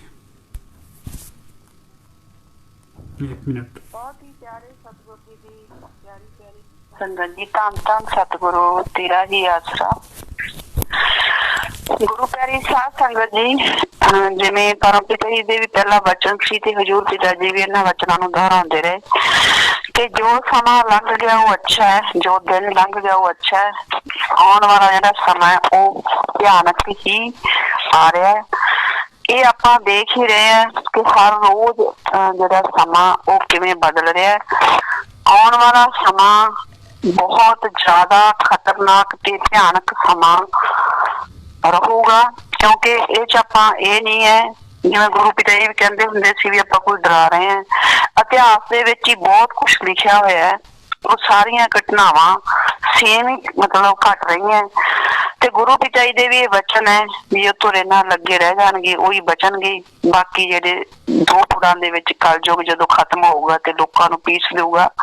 ते आपां हालात देख ही रहे हैं, दिनों दिन आपां जब खबरां च देखदे हैं, खास करके पंजाब दे जे हालात देखिए तां पंजाब दे हालात भी कोई बहुते चंगे नहीं है। हर रोज जिस तरह दी घटनावां घट रही हैं, बहुत ज्यादा सावधान रहने की जरूरत है। खास करके पंजाब की संगत नूं किसी वेले भी कोई भी घटना घट सकती है। डेरे दे संबंधित दे विच भी कोई भी किसी भी वेले घटना घट सकती है। ये ना सोचो भी शायद हुण डेरे वाले पासे तो शांति रहूगी, ਇਹ ਸ਼ਾਂਤੀ ਜਿਹੜੀ ਤੁਹਾਨੂੰ ਹੁਣ ਦਿਖਾਈ ਦੇ ਰਹੀ ਹੈ, ਜਾਂ ਜਿਹੜਾ ਇਹ ਸਾਰਾ ਕੁਝ ਬੰਦ ਕਰ ਦਿੱਤਾ ਗਿਆ ਅਚਾਨਕ, ਸਾਰੀ ਡੈਕੋਰੇਸ਼ਨ ਦਾ ਉਤਾਰਨਾ, ਨਾਮ ਚੱਕਰ ਦੇ ਵਿੱਚ ਬਲਾਕਾਂ ਦੇ ਵਿੱਚ ਇਹ ਕਹਿ ਦੇਣਾ ਵੀ ਤਾੜੀ ਮਾਰ ਕੇ ਵੀ ਸ਼ਬਦ ਨਹੀਂ ਲਾਉਣੇ, ਕਿਸੇ ਤਰ੍ਹਾਂ ਦੀ ਇੱਕ ਲੜੀ ਲਾ ਕੇ ਵੀ ਕੋਈ ਜਿਹੜੀ ਡੈਕੋਰੇਸ਼ਨ ਨਹੀਂ ਕਰਨੀ, ਤਾਂ ਬਿਲਕੁਲ ਜਿਹੜਾ ਸ਼ਾਂਤ ਰਹਿਣਾ, ਕਿਸੇ ਨੇ ਕੋਈ ਖੁਸ਼ੀ ਦੇ ਸ਼ਬਦ ਵੀ ਨਹੀਂ ਲਾਉਣੇ, ਇੱਥੋਂ ਤੱਕ ਵੀ ਕਹਿੰਦੇ ਕਈਆਂ ਨੂੰ ਤਾਂ ਕਹਿ ਦਿੱਤਾ ਗਿਆ। ਤਾਂ ਸਾਰੇ ਡੇਰੇ ਦੇ ਵਿੱਚ, ਮਲੋਟ ਡੇਰੇ ਦੇ ਵਿੱਚ ਜਾਂ ਦੂਜੇ ਬਾਹਰਲੇ ਡੇਰੇ, ਇਹਨਾਂ ਸਾਰਿਆਂ ਡੇਰਿਆਂ ਦੇ ਵਿੱਚ ਜਿਹੜੀ ਡੈਕੋਰੇਸ਼ਨ ਆ ਜਿਹੜੀ ਉਹ ਸਾਰੀ ਪੂਰੀ ਤਰ੍ਹਾਂ ਉਤਾਰ ਦਿੱਤੀ ਗਈ ਹੈ। ਤਾਂ ਇਹ ਤਾਂ ਇਹਨਾਂ ਨੂੰ ਹੀ ਪਤਾ ਕਿ ਇਹਨਾਂ ਦੇ ਕੀ ਕਾਰਨ ਰਹਿ ਰਹੇ ਹੈ, ਜਿਨ੍ਹਾਂ ਕਰਕੇ ਇਹਨਾਂ ਨੇ ਸਾਰਾ ਜਿਹੜਾ ਇਹ ਸਿਸਟਮ ਹੈ ਇੱਕਦਮ ਜਿਹੜਾ ਹੈਗਾ, ਇੱਕ ਪਾਸੇ ਤਾਂ ਅਖਬਾਰਾਂ ਦੇ ਵਿੱਚ ਪੇਡ ਖਬਰਾਂ ਲਵਾਈਆਂ ਜਾ ਰਹੀਆਂ ਵੀ 25 ਜਿਹੜਾ ਜਨਵਰੀ ਦਾ ਭੰਡਾਰਾ ਹੈ, ਉਹ ਇਹਨਾਂ ਦਾ ਜਿਹੜਾ ਪ੍ਰਵਕਤਾ ਉਹ ਵੀ ਖਬਰਾਂ ਦੇ ਰਿਹਾ ਜੋਰਾਂ ਸ਼ੋਰਾਂ ਨਾਲ ਜੀ ਉਹਦੀਆਂ ਤਿਆਰੀਆਂ ਹੋ ਰਹੀਆਂ ਭੰਡਾਰੇ ਦੀਆਂ। ਕੱਲ ਪਰਸੋਂ ਦੇ ਅਖਬਾਰਾਂ ਦੇ ਵਿੱਚ ਤੁਸੀਂ ਪੜ੍ਹਿਆ ਹੀ ਆ, ਜਤਿੰਦਰ ਖਰਾਣੇ ਦਾ ਬਿਆਨ ਆਏ ਹੈ ਡੇਰੇ ਦੀ ਪ੍ਰਵਕਤਾ ਦੀ ਕਿ ਡੇਰੇ ਦੇ ਵਿੱਚ ਜਿਹੜੀਆਂ ਤਿਆਰੀਆਂ ਚੱਲ ਰਹੀਆਂ, ਤੇ ਦੂਸਰੇ ਪਾਸੇ ਡੇਰੇ ਦੇ ਵਿੱਚੋਂ ਵੀ ਜੋ ਸਟੇਜ ਆ ਗੁਰੂ ਪਿਤਾਈ ਦੀ, ਉਹਦੇ ਅੱਗੋਂ ਮੈਟ ਤੱਕ ਜਿਹੜੇ ਚੱਕ ਦਿੱਤੇ ਗਏ ਆ ਗੁਰੂ ਪਿਤਾਈ ਦੇ, ਜਾਂ ਪਹਿਲੇ ਸਰੂਪਾਂ ਦੇ ਉੱਪਰ ਜੋ ਕੋਈ ਸਿੰਗਲ ਮਾਲਾ ਵੀ ਦੀਪ ਮਾਲਾ ਕਹਿ ਲੋ, ਜਾਂ ਜੋ ਲਾਈਟਿੰਗ ਦਾ ਕੋਈ ਸੀ ਲੱਗਿਆ ਹੋਇਆ, ਉਹ ਸਾਰੇ ਉਤਾਰ ਦਿੱਤੇ ਗਏ ਆ। ਜੋ ਰੰਗੋਲੀ ਬਣੀ ਹੋਈ ਸੀ ਸਟੇਜ ਦੇ ਅੱਗੇ, ਉਹਨੂੰ ਵੀ ਇਕੱਠਾ ਕਰ ਦਿੱਤਾ ਗਿਆ। ਤਾਂ ਸਮਤੀਆਂ ਨੂੰ ਬਹੁਤ ਸਖਤ ਆਦੇਸ਼ ਦਿੱਤੇ ਗਏ ਵੀ ਕਿਸੇ ਵੀ ਸਮਤੀ ਨੇ ਕਿਸੇ ਵੀ ਪ੍ਰਕਾਰ ਦੀ ਕੋਈ ਖੁਸ਼ੀ ਨਹੀਂ ਮਨਾਉਣੀ। ਤੇ ਫਿਰ ਸਮਝ ਨਹੀਂ ਆਉਂਦੀ ਵੀ ਫਿਰ ਇਹ ਜਿਹੜੇ ਪ੍ਰਵਕਤਾ ਨੇ ਬਿਆਨ ਦਿੱਤੇ ਸੀ ਅਖਬਾਰਾਂ ਨੂੰ ਵੀ 25 ਜਨਵਰੀ ਦਾ ਜਿਹੜਾ ਭੰਡਾਰਾ ਉਹ ਵੱਡੇ ਲੈਵਲ ਤੇ ਮਨਾਇਆ ਜਾ ਰਿਹਾ ਤੇ ਉਹਦੀਆਂ ਤਿਆਰੀਆਂ ਚੱਲ ਰਹੀਆਂ, ਤੇ ਕਿਸ ਲੈਵਲ ਦੀਆਂ ਤਿਆਰੀਆਂ, ਕਿੱਥੋਂ ਤੱਕ ਕਿ ਬਲਾਕਾਂ ਦੇ ਵਿੱਚ ਵੀ ਸਾਰਾ ਕੁਛ ਬੰਦ ਕਰਾ ਦਿੱਤਾ ਗਿਆ। ਤਾਂ ਗੁਰੂ ਪਿਆਰੀ ਸਾਧ ਸੰਗਤ ਜੀ, ਇਹਨਾਂ ਦਾ ਅੰਦਰ ਖਾਤੇ ਕੀ ਸਿਸਟਮ ਚੱਲ ਰਿਹਾ, ਪਰ ਜੋ ਚੱਲ ਰਿਹਾ ਉਹ ਸਭ ਕੁਝ ਠੀਕ ਨਹੀਂ ਹੈ। ਮੋਹਿਤ ਬੇਟੇ ਨੇ ਵੀ ਤੁਹਾਨੂੰ ਕਾਫੀ ਉਦਾਹਰਨਾਂ ਦੇ ਕੇ ਸਮਝਾਇਆ, ਜੋ ਅੰਦਰ ਸਿਸਟਮ ਹੈ ਉਹ ਬਿਲਕੁਲ ਹਿੱਲਿਆ ਹੋਇਆ ਸਿਸਟਮ ਹੈ। ਜਿਵੇਂ ਵੀ ਨਹੀਂ ਦਾ ਇੱਕ ਸ਼ਬਦ ਹੀ ਹੈ ਵੀ ਤਿਰਛੀ ਨਜ਼ਰ ਨਾਲ ਤੋਕੀ ਦਿਖੇ ਤੇ ਸਿਸਟਮ ਹਿੱਲ ਗਿਆ, ਕਿਉਂਕਿ ਸਤਿਗੁਰ ਦੀ ਨਜ਼ਰ ਜੇ ਸਵੱਲੀ ਹੋਵੇ, ਸਿੱਧੀ ਨਜ਼ਰ ਹੋਵੇ ਸਤਿਗੁਰ ਦੀ, ਫੇਰ ਹੀ ਸਿਸਟਮ ਸਹੀ ਰਹਿੰਦੇ। ਜਦੋਂ ਸਤਿਗੁਰ ਦੀ ਨਜ਼ਰ ਹੀ ਤਿਰਛੀ ਹੋ ਜਾਂਦੀ ਹੈ ਤਾਂ ਫਿਰ ਉਦੋਂ ਸਿਸਟਮ ਨੇ ਹਿੱਲਣਾ ਲਾਜ਼ਮੀ ਹੁੰਦਾ। ਤੇ ਇਹਨਾਂ ਦਾ ਜਿਹੜਾ ਅੰਦਰਲਾ ਸਿਸਟਮ ਹੈ ਉਹ ਬੁਰੀ ਤਰ੍ਹਾਂ ਹਿੱਲਿਆ ਹੋਇਆ, ਬਹੁਤ ਸਾਰੀਆਂ ਥਰੇੜਾਂ ਇਹਨਾਂ ਦੇ ਅੰਦਰਲੇ ਸਿਸਟਮ ਦੇ ਵਿੱਚ ਆਈਆਂ ਹੋਈਆਂ। ਤੇ ਗੁਰੂ ਪਿਤਾਈ ਦੇ ਵੀ ਵਚਨ ਹੈ ਵੀ ਜਦੋਂ ਇਹ ਮਟਕਾ ਫੁੱਟੂਗਾ, ਇਹ ਘੜਾ ਫੁੱਟੂਗਾ, ਤਾਂ ਜਿਹੜਾ ਇਹ ਲਾਵਾ ਨਿਕਲੂਗਾ ਸੰਭਾਲੇ ਨੇ ਸੰਭਾਲਿਆ ਜਾਣਾ, ਤੇ ਇਹ ਹੋ ਕੇ ਹੀ ਰਹਿਣਾ। 2023 ਦੇ ਵਿੱਚ ਬਹੁਤ ਮਤਲਬ ਜ਼ਿਆਦਾ ਉਮੀਦ ਹੈ ਕਿ ਗੁਰੂ ਪਿਤਾਈ ਹਰ ਹਾਲਤ ਦੇ ਵਿੱਚ ਜਿਹੜਾ ਡੇਰੇ ਦੇ ਅੰਦਰ ਐਡਾ ਵੱਡਾ ਬੁਰਾਈ ਦਾ ਪਹਾੜ ਖੜਾ ਹੋ ਗਿਆ, ਇਸ ਪਹਾੜ ਨੂੰ ਚਕਨਾਚੂਰ ਕਰਕੇ ਸੱਚ ਦਾ ਜਿਹੜਾ ਡੰਕਾ ਉਹ ਦੁਨੀਆ ਦੇ ਵਿੱਚ ਵਜਾਉਣਗੇ। ਕਿਉਂਕਿ ਪਹਿਲਾਂ ਵੀ 23 ਦਾ ਅੰਕੜਾ ਗੁਰੂ ਪਿਤਾਈ ਨਾਲ ਜੁੜਿਆ ਹੀ ਹੋਇਆ। 23 ਸਤੰਬਰ ਨੂੰ ਹੀ ਉਹ ਗੁਰੂ ਗੱਦੀ ਤੇ ਆਏ ਸੀ ਤੇ 23 ਸਾਲ ਦੀ ਉਮਰ ਦੇ ਵਿੱਚ ਹੀ ਆਏ ਸੀ। ਤਾਂ ਇਸੇ ਕਰਕੇ 2023 ਦੇ ਵਿੱਚ ਬਹੁਤ ਜ਼ਿਆਦਾ ਉਮੀਦ ਹੈ, ਔਰ ਬਹੁਤ ਸਾਰੀ ਸੰਗਤ ਜੋ ਸਿਮਰਨ ਕਰਦੀ ਹੈ ਉਹ ਵੀ ਦੱਸ ਰਹੀ ਹੈ ਵੀ ਬਹੁਤ ਜਲਦੀ ਗੁਰੂ ਪਿਤਾਈ ਇਹਨਾਂ ਦਾ ਖਾਤਮਾ ਕਰਨ ਵਾਲੇ ਹੈ। ਕਿਉਂਕਿ ਗੁਰੂ ਪਿਤਾਈ ਇਹਨਾਂ ਨੂੰ ਦਰਸ਼ਨ ਦੇ ਕੇ ਦੱਸ ਰਿਹਾ ਕਿ ਇਹਨਾਂ ਦਾ ਖਾਤਮਾ ਬਹੁਤ ਨਜ਼ਦੀਕ ਹੈ। ਤਾਂ ਬੁਰਾਈ ਦਾ ਖਾਤਮਾ ਤਾਂ ਹੋਣਾ ਹੀ ਹੋਣਾ। ਗੁਰੂ ਪਿਤਾਈ ਅਕਸਰ ਇਹ ਵਚਨ ਕਰਦੇ ਹੁੰਦੇ ਸੀ, ਕਹਿੰਦੇ ਸੀ ਭਾਈ ਸਾਰਿਆਂ ਅੱਗੇ ਅਸੀਂ ਤਾਂ ਇਹ ਦੁਆਵਾਂ ਕਰਦੇ ਹਾਂ ਕਿ ਰਾਮ ਨਾਮ ਨਾ ਰੋਕੋ, ਅੱਲਾ ਮਾਲਿਕ ਵਾਹਿਗੁਰੂ ਦੀ ਭਗਤੀ ਇਬਾਦਤ ਕਰਨ ਲਈ ਲੋਕਾਂ ਨੂੰ ਨਾ ਰੋਕੋ, ਕਿਉਂਕਿ ਰਾਮ ਨਾਮ ਐਸੀ ਚੀਜ਼ ਹੈ ਜਿਸ ਨੂੰ ਕੰਸ ਰਾਵਣ ਜੈਸੇ ਲੋਕ ਵੀ ਰੋਕ ਨਹੀਂ ਸਕੇ, ਤੇ ਅੱਜ ਤਾਂ ਉਹਦੇ ਬਰਾਬਰ ਕੋਈ ਸਾਇੰਟਿਸਟ ਹੋਇਆ ਹੀ ਨਹੀਂ, ਫਿਰ ਰੋਕਣ ਦੀ ਹਿੰਮਤ ਕਿਵੇਂ ਹੋ ਸਕਦੀ ਹੈ। ਫਿਰ ਅੱਗੇ ਗੁਰੂ ਪਿਤਾਈ ਨੇ ਵਚਨ ਕੀਤੇ ਕਿ ਉਹ ਅੱਲਾ ਮਾਲਕ ਨਹੀਂ ਰੁਕਣ ਦੇਵੇਗਾ। ਗੁਰੂ ਪਿਤਾਈ ਨੇ ਕਿਹਾ ਕਿ ਜਿਹੜਾ ਅੱਲਾ ਵਾਹਿਗੁਰੂ ਮਾਲਕ ਜਿਹੜਾ ਹੈਗਾ ਉਹ ਰਾਮ ਨਾਮ ਦਾ ਨਾਮ ਨਹੀਂ ਰੁਕਣ ਦੇਊਗਾ। ਪਰ ਰੱਬ ਨੂੰ ਫਿਰ ਗੁਰੂ ਪਿਤਾ ਜੀ ਨੇ ਇੱਕ ਵਾਰੀ ਇਹ ਵੀ ਵਚਨ ਕੀਤਾ, ਕਹਿੰਦੇ ਜੇ ਇਹ ਰਾਮ ਨਾਮ ਰੋਕਿਆ ਜਾਂਦਾ ਤਾਂ ਫਿਰ ਇਹ ਨਾ ਹੋਵੇ ਕਿ ਰੱਬ ਨੂੰ ਉਹ ਰੂਪ ਧਾਰਨ ਕਰਨਾ ਪਵੇ ਜੋ ਕ੍ਰਿਸ਼ਨ ਜੀ ਨੇ ਧਾਰਿਆ ਸੀ। ਤੇ ਫਿਰ ਨਾਲ ਹੀ ਗੁਰੂ ਪਿਤਾ ਜੀ ਨੇ ਵਚਨ ਕੀਤਾ ਵੀ ਜੇ ਉਹ ਰੂਪ ਧਾਰਨ ਕਰਨਾ ਪੈ ਗਿਆ ਤਾਂ ਫਿਰ ਉਹ ਰੂਪ ਠੀਕ ਨਹੀਂ ਹੁੰਦਾ। ਇਹ ਗੁਰੂ ਪਿਤਾ ਜੀ ਦੇ ਵਚਨ ਹੈ। ਤੇ ਗੁਰੂ ਪਿਤਾ ਜੀ ਨੇ ਇਹ ਵੀ ਕਿਹਾ ਸੀਗਾ ਇੱਕ ਵਾਰੀ ਹਰਨਾਕਸ਼ ਦੀ ਕਹਾਣੀ ਸੁਣਾ ਕੇ ਪ੍ਰਹਿਲਾਦ ਦੀ, ਵੀ ਇਹ ਨਾ ਹੋਵੇ ਵੀ ਭਗਵਾਨ ਨੂੰ ਨਰਸਿੰਘ ਦਾ ਰੂਪ ਧਾਰਨ ਕਰਨਾ ਪਵੇ। ਤਾਂ ਗੁਰੂ ਪਿਤਾ ਜੀ ਦਾ ਅਕਸਰ ਇਹ ਵਚਨ ਕਰਨਾ, ਇਹਦਾ ਮਤਲਬ ਸਾਫ਼ ਹੈ ਕਿ ਰਾਮ ਨਾਮ ਤਾਂ ਦੇਖੋ ਰੋਕ ਹੀ ਗਿਆ ਹੋਣਾ। 2017 ਤੋਂ ਲੈ ਕੇ 5.5 ਸਾਲ ਹੋ ਗਏ ਰਾਮ ਨਾਮ ਰੁਕ ਹੀ ਗਿਆ ਤੇ ਗੁਰੂ ਪਿਤਾ ਜੀ ਇਹੀ ਚੀਜ਼ ਬਾਰ-ਬਾਰ ਕਹਿੰਦੇ ਸੀ ਵੀ ਰਾਮ ਨਾਮ ਨਾ ਰੋਕੋ। ਪਰ ਜਦੋਂ ਹੁਣ ਰਾਮ ਨਾਮ ਰੋਕ ਹੀ ਦਿੱਤਾ ਤਾਂ ਫਿਰ ਅੱਗੇ ਜੋ ਗੁਰੂ ਪਿਤਾ ਜੀ ਦੇ ਵਚਨ ਉਹ ਪੂਰੇ ਹੋਣਗੇ ਹੋਣਗੇ। ਬੁਰਾਈ ਖਤਮ ਹੋਵੇਗੀ ਇਹ ਵੀ ਗੁਰੂ ਪਿਤਾ ਜੀ ਦੇ ਹੀ ਵਚਨ ਹੈ ਕਿ ਬੁਰਾਈ ਨੇ ਤਾਂ ਖਤਮ ਹੋਣਾ ਹੀ ਹੋਣਾ, ਰਾਮ ਨਾਮ ਨਾਲ ਖਤਮ ਹੋ ਜੇ ਚੰਗੀ ਹੈ। ਜੇ ਰਾਮ ਨਾਮ ਰੋਕ ਦਿੱਤਾ ਜਾਂਦਾ ਤਾਂ ਫਿਰ ਜਿਹੜਾ ਹੈਗਾ ਪਰਲੋ ਮਹਾਪਰਲੋ ਇਸ ਦੁਨੀਆ ਦੇ ਵਿੱਚ ਆਊਗੀ, ਕਿਉਂਕਿ ਭਗਵਾਨ ਨੇ ਆਪਣੇ ਤਰੀਕੇ ਨਾਲ ਫਿਰ ਬੁਰਾਈ ਨੂੰ ਖਤਮ ਕਰਨਾ। ਤਾਂ ਜੋ ਗੁਰੂ ਪਿਤਾ ਜੀ ਵਚਨ ਕਰ ਗਏ ਜਾਂ ਆਪਾਂ ਇਤਿਹਾਸ ਦੇ ਵਿੱਚ ਜੋ ਕੁਝ ਘਟਨਾਵਾਂ ਘਟੀਆਂ ਪਹਿਲਾਂ ਘਟੀਆਂ ਤੇ ਜਿਵੇਂ ਆਪਾਂ ਦੇਖਿਆ ਜੇ ਤ੍ਰੇਤਾ ਯੁੱਗ ਜਦੋਂ ਯੁੱਗ ਪਰਿਵਰਤਨ ਹੋਇਆ, ਤ੍ਰੇਤਾ ਯੁੱਗ ਤੋਂ ਬਾਅਦ ਦੁਆਪਰ ਆਇਆ ਤਾਂ ਉਦੋਂ ਵੀ ਰਾਵਣ ਨਾਲ ਸ਼੍ਰੀ ਰਾਮ ਚੰਦਰ ਜੀ ਦਾ ਯੁੱਧ ਹੋਇਆ, ਬਹੁਤ ਵੱਡਾ ਤੇ ਭਿਆਨਕ ਯੁੱਧ ਹੋਇਆ, ਫਿਰ ਯੁੱਗ ਪਰਿਵਰਤਨ ਹੋਇਆ। ਆਈ ਜੇ ਦੁਆਪਰ ਦੇ ਵਿੱਚ ਵੀ ਜਦੋਂ ਯੁੱਗ ਪਰਿਵਰਤਨ ਹੋਣਾ ਸੀ ਕ੍ਰਿਸ਼ਨ ਜੀ ਨੇ ਕਰਨਾ ਸੀ ਤਾਂ ਉਦੋਂ ਬਹੁਤ ਵੱਡੀ ਮਹਾਭਾਰਤ ਜਿਹੜਾ ਆਪਾਂ ਦੇਖਦੇ ਹਾਂ ਬਹੁਤ ਵੱਡਾ ਯੁੱਧ ਹੋਇਆ ਉਦੋਂ ਵੀ। ਤਾਂ ਇਹ ਕਿਵੇਂ ਹੋ ਸਕਦਾ ਵੀ ਜੇ ਕਲਯੁੱਗ ਜਦੋਂ ਖਤਮ ਹੋਊਗਾ ਤੇ ਜਾਂ ਕਲਯੁੱਗ ਦਾ ਜੇ ਖਾਤਮਾ ਹੋ ਕੇ ਸਤਯੁੱਗ ਦੀ ਸ਼ੁਰੂਆਤ ਹੋਊਗੀ, ਹੁਣ ਜਦੋਂ ਯੁੱਗ ਪਲਟੂਗਾ ਤਾਂ ਹੁਣ ਜਿਹੜਾ ਹੈਗਾ ਬੁਰਾਈ ਦਾ ਖਾਤਮਾ ਨਹੀਂ ਹੋਊਗਾ।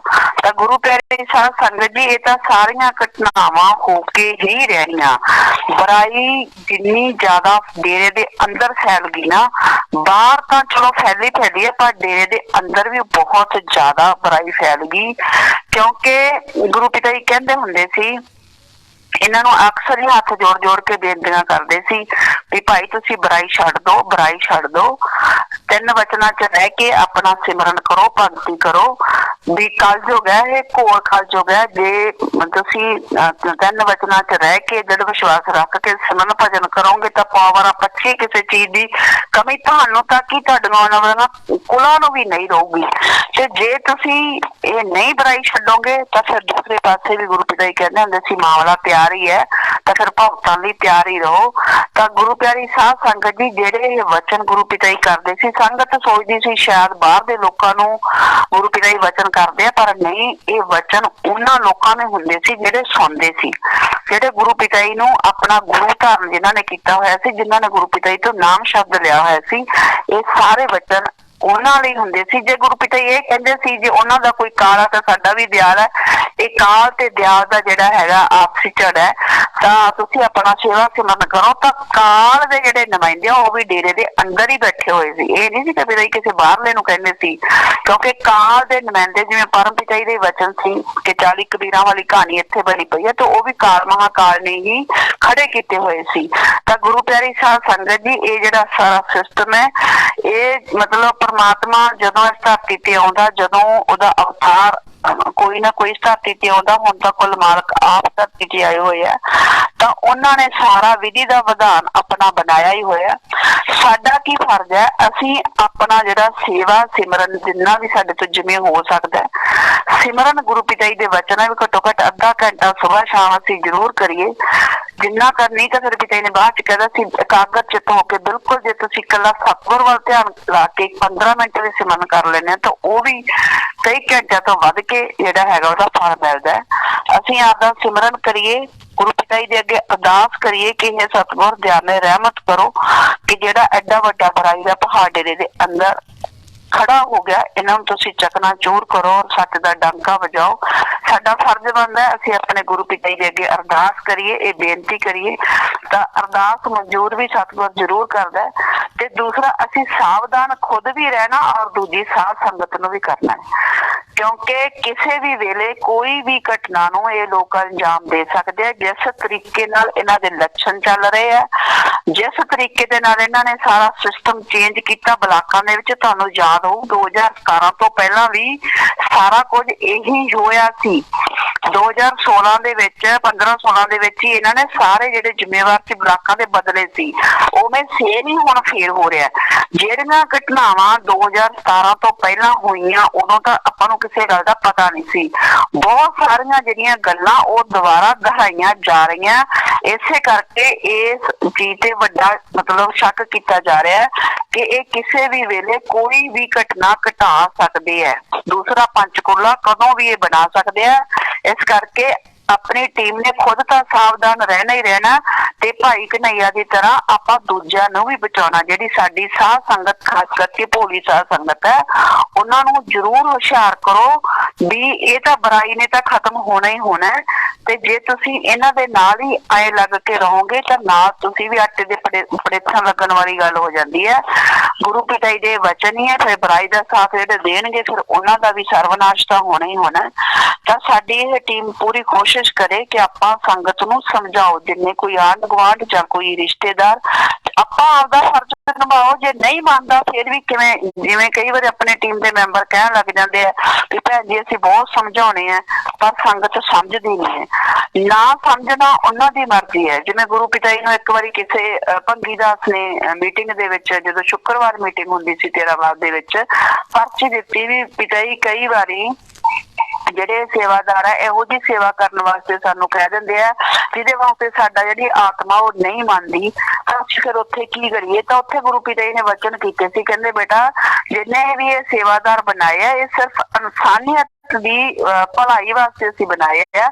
ਜੇ ਤਾਂ ਤੁਹਾਨੂੰ ਇਨਸਾਨੀਅਤ ਦੀ ਸੇਵਾ ਕਰਨ ਵਾਸਤੇ ਕੋਈ ਕੰਮ ਕਹਿੰਦੇ ਆ ਤਾਂ ਤੁਸੀਂ ਇਹਨਾਂ ਦੇ ਕਹਿਣ ਤੇ ਜ਼ਰੂਰ ਕਰੋ, ਪਰ ਜੇ ਇਸ ਤੋਂ ਇਲਾਵਾ ਇਨਸਾਨੀਅਤ ਦੀ ਸੇਵਾ ਤੋਂ ਇਲਾਵਾ ਕੋਈ ਤੁਹਾਨੂੰ ਹੋਰ ਕੰਮ ਕਹਿੰਦੇ ਆ ਤਾਂ ਤੁਸੀਂ ਇਹਨਾਂ ਦੇ ਕਹਿਣ ਤੇ ਉਹ ਕੰਮ ਨਹੀਂ ਕਰਨਾ। ਤੁਸੀਂ ਇਹਨਾਂ ਨੂੰ ਸਮਝਾਉਣਾ ਹੈ, ਇੱਕ ਵਾਰੀ, ਦੋ ਵਾਰੀ, ਤਿੰਨ ਵਾਰੀ ਤੁਸੀਂ ਸਮਝਾਉਣਾ ਹੈ। ਜੇ ਉਹ ਸਮਝ ਜਾਂਦਾ ਤਾਂ ਠੀਕ ਹੈ, ਨਹੀਂ ਤਾਂ ਫਿਰ ਉਹ ਜਾਣੇ ਤੇ ਫਿਰ ਉਹਦਾ ਮਾਲਕ ਜਾਣੇ। ਤੁਸੀਂ ਉਹਨਾਂ ਦੇ ਕਹਿਣ ਤੇ ਜਿਹੜਾ ਕੋਈ ਵੀ ਹੋਰ ਕੰਮ ਨਹੀਂ ਕਰਨਾ, ਵੀ ਕਿਸੇ ਕਿਸਮ ਦਾ ਗਲਤ ਕੰਮ ਨਹੀਂ ਕਰਨਾ। ਗੁਰੂ ਪਿਤਾ ਜੀ ਦਾ ਮਤਲਬ ਕਹਿਣ ਦਾ ਸੀ। ਤਾਂ ਸਾਡਾ ਫਰਜ਼ ਹੈ ਅਸੀਂ ਸਾਧ ਸੰਗਤ ਨੂੰ ਸੁਚੇਤ ਕਰੀਏ, ਇੱਕ ਵਾਰੀ, ਦੋ ਵਾਰੀ, ਤਿੰਨ ਵਾਰੀ। ਜੇ ਨਹੀਂ ਸਾਧ ਸੰਗਤ ਸੁਚੇਤ ਹੁੰਦੀ ਜਾਂ ਜਾਣ ਬੁੱਝ ਕੇ ਫਿਰ ਵੀ ਜੋ ਲੋਕ ਇਹਨਾਂ ਦੇ ਨਾਲ ਲੱਗ ਕੇ ਰਹਿਣਗੇ। ਵੈਸੇ ਤਾਂ ਮੈਨੂੰ ਅੱਜ ਇੱਕ ਰਾਜਸਥਾਨ ਤੋਂ ਅੱਜ ਭੈਣ ਦਾ ਫੋਨ ਆਇਆ ਸੀ, ਉਹ ਵੀ ਮੈਨੂੰ ਇਹ ਕਹਿ ਰਹੀ ਸੀ ਕਿ ਭੈਣ ਜੀ ਲਗਭਗ 80% ਸੰਗਤ ਹੈ ਜਿਹੜੀ ਉਹ ਸਾਰਾ ਕੁਛ ਸਮਝ ਚੁੱਕੀ ਹੈ ਔਰ ਇਹਨਾਂ ਤੋਂ ਪਿੱਛੇ ਵੀ ਹਟ ਰਹੀ ਹੈ। ਤਾਂ ਬਹੁਤ ਵਧੀਆ ਗੱਲ ਹੈ, ਸੰਗਤ ਦਾ ਬਚਾਅ ਹੋ ਜਾਊਗਾ।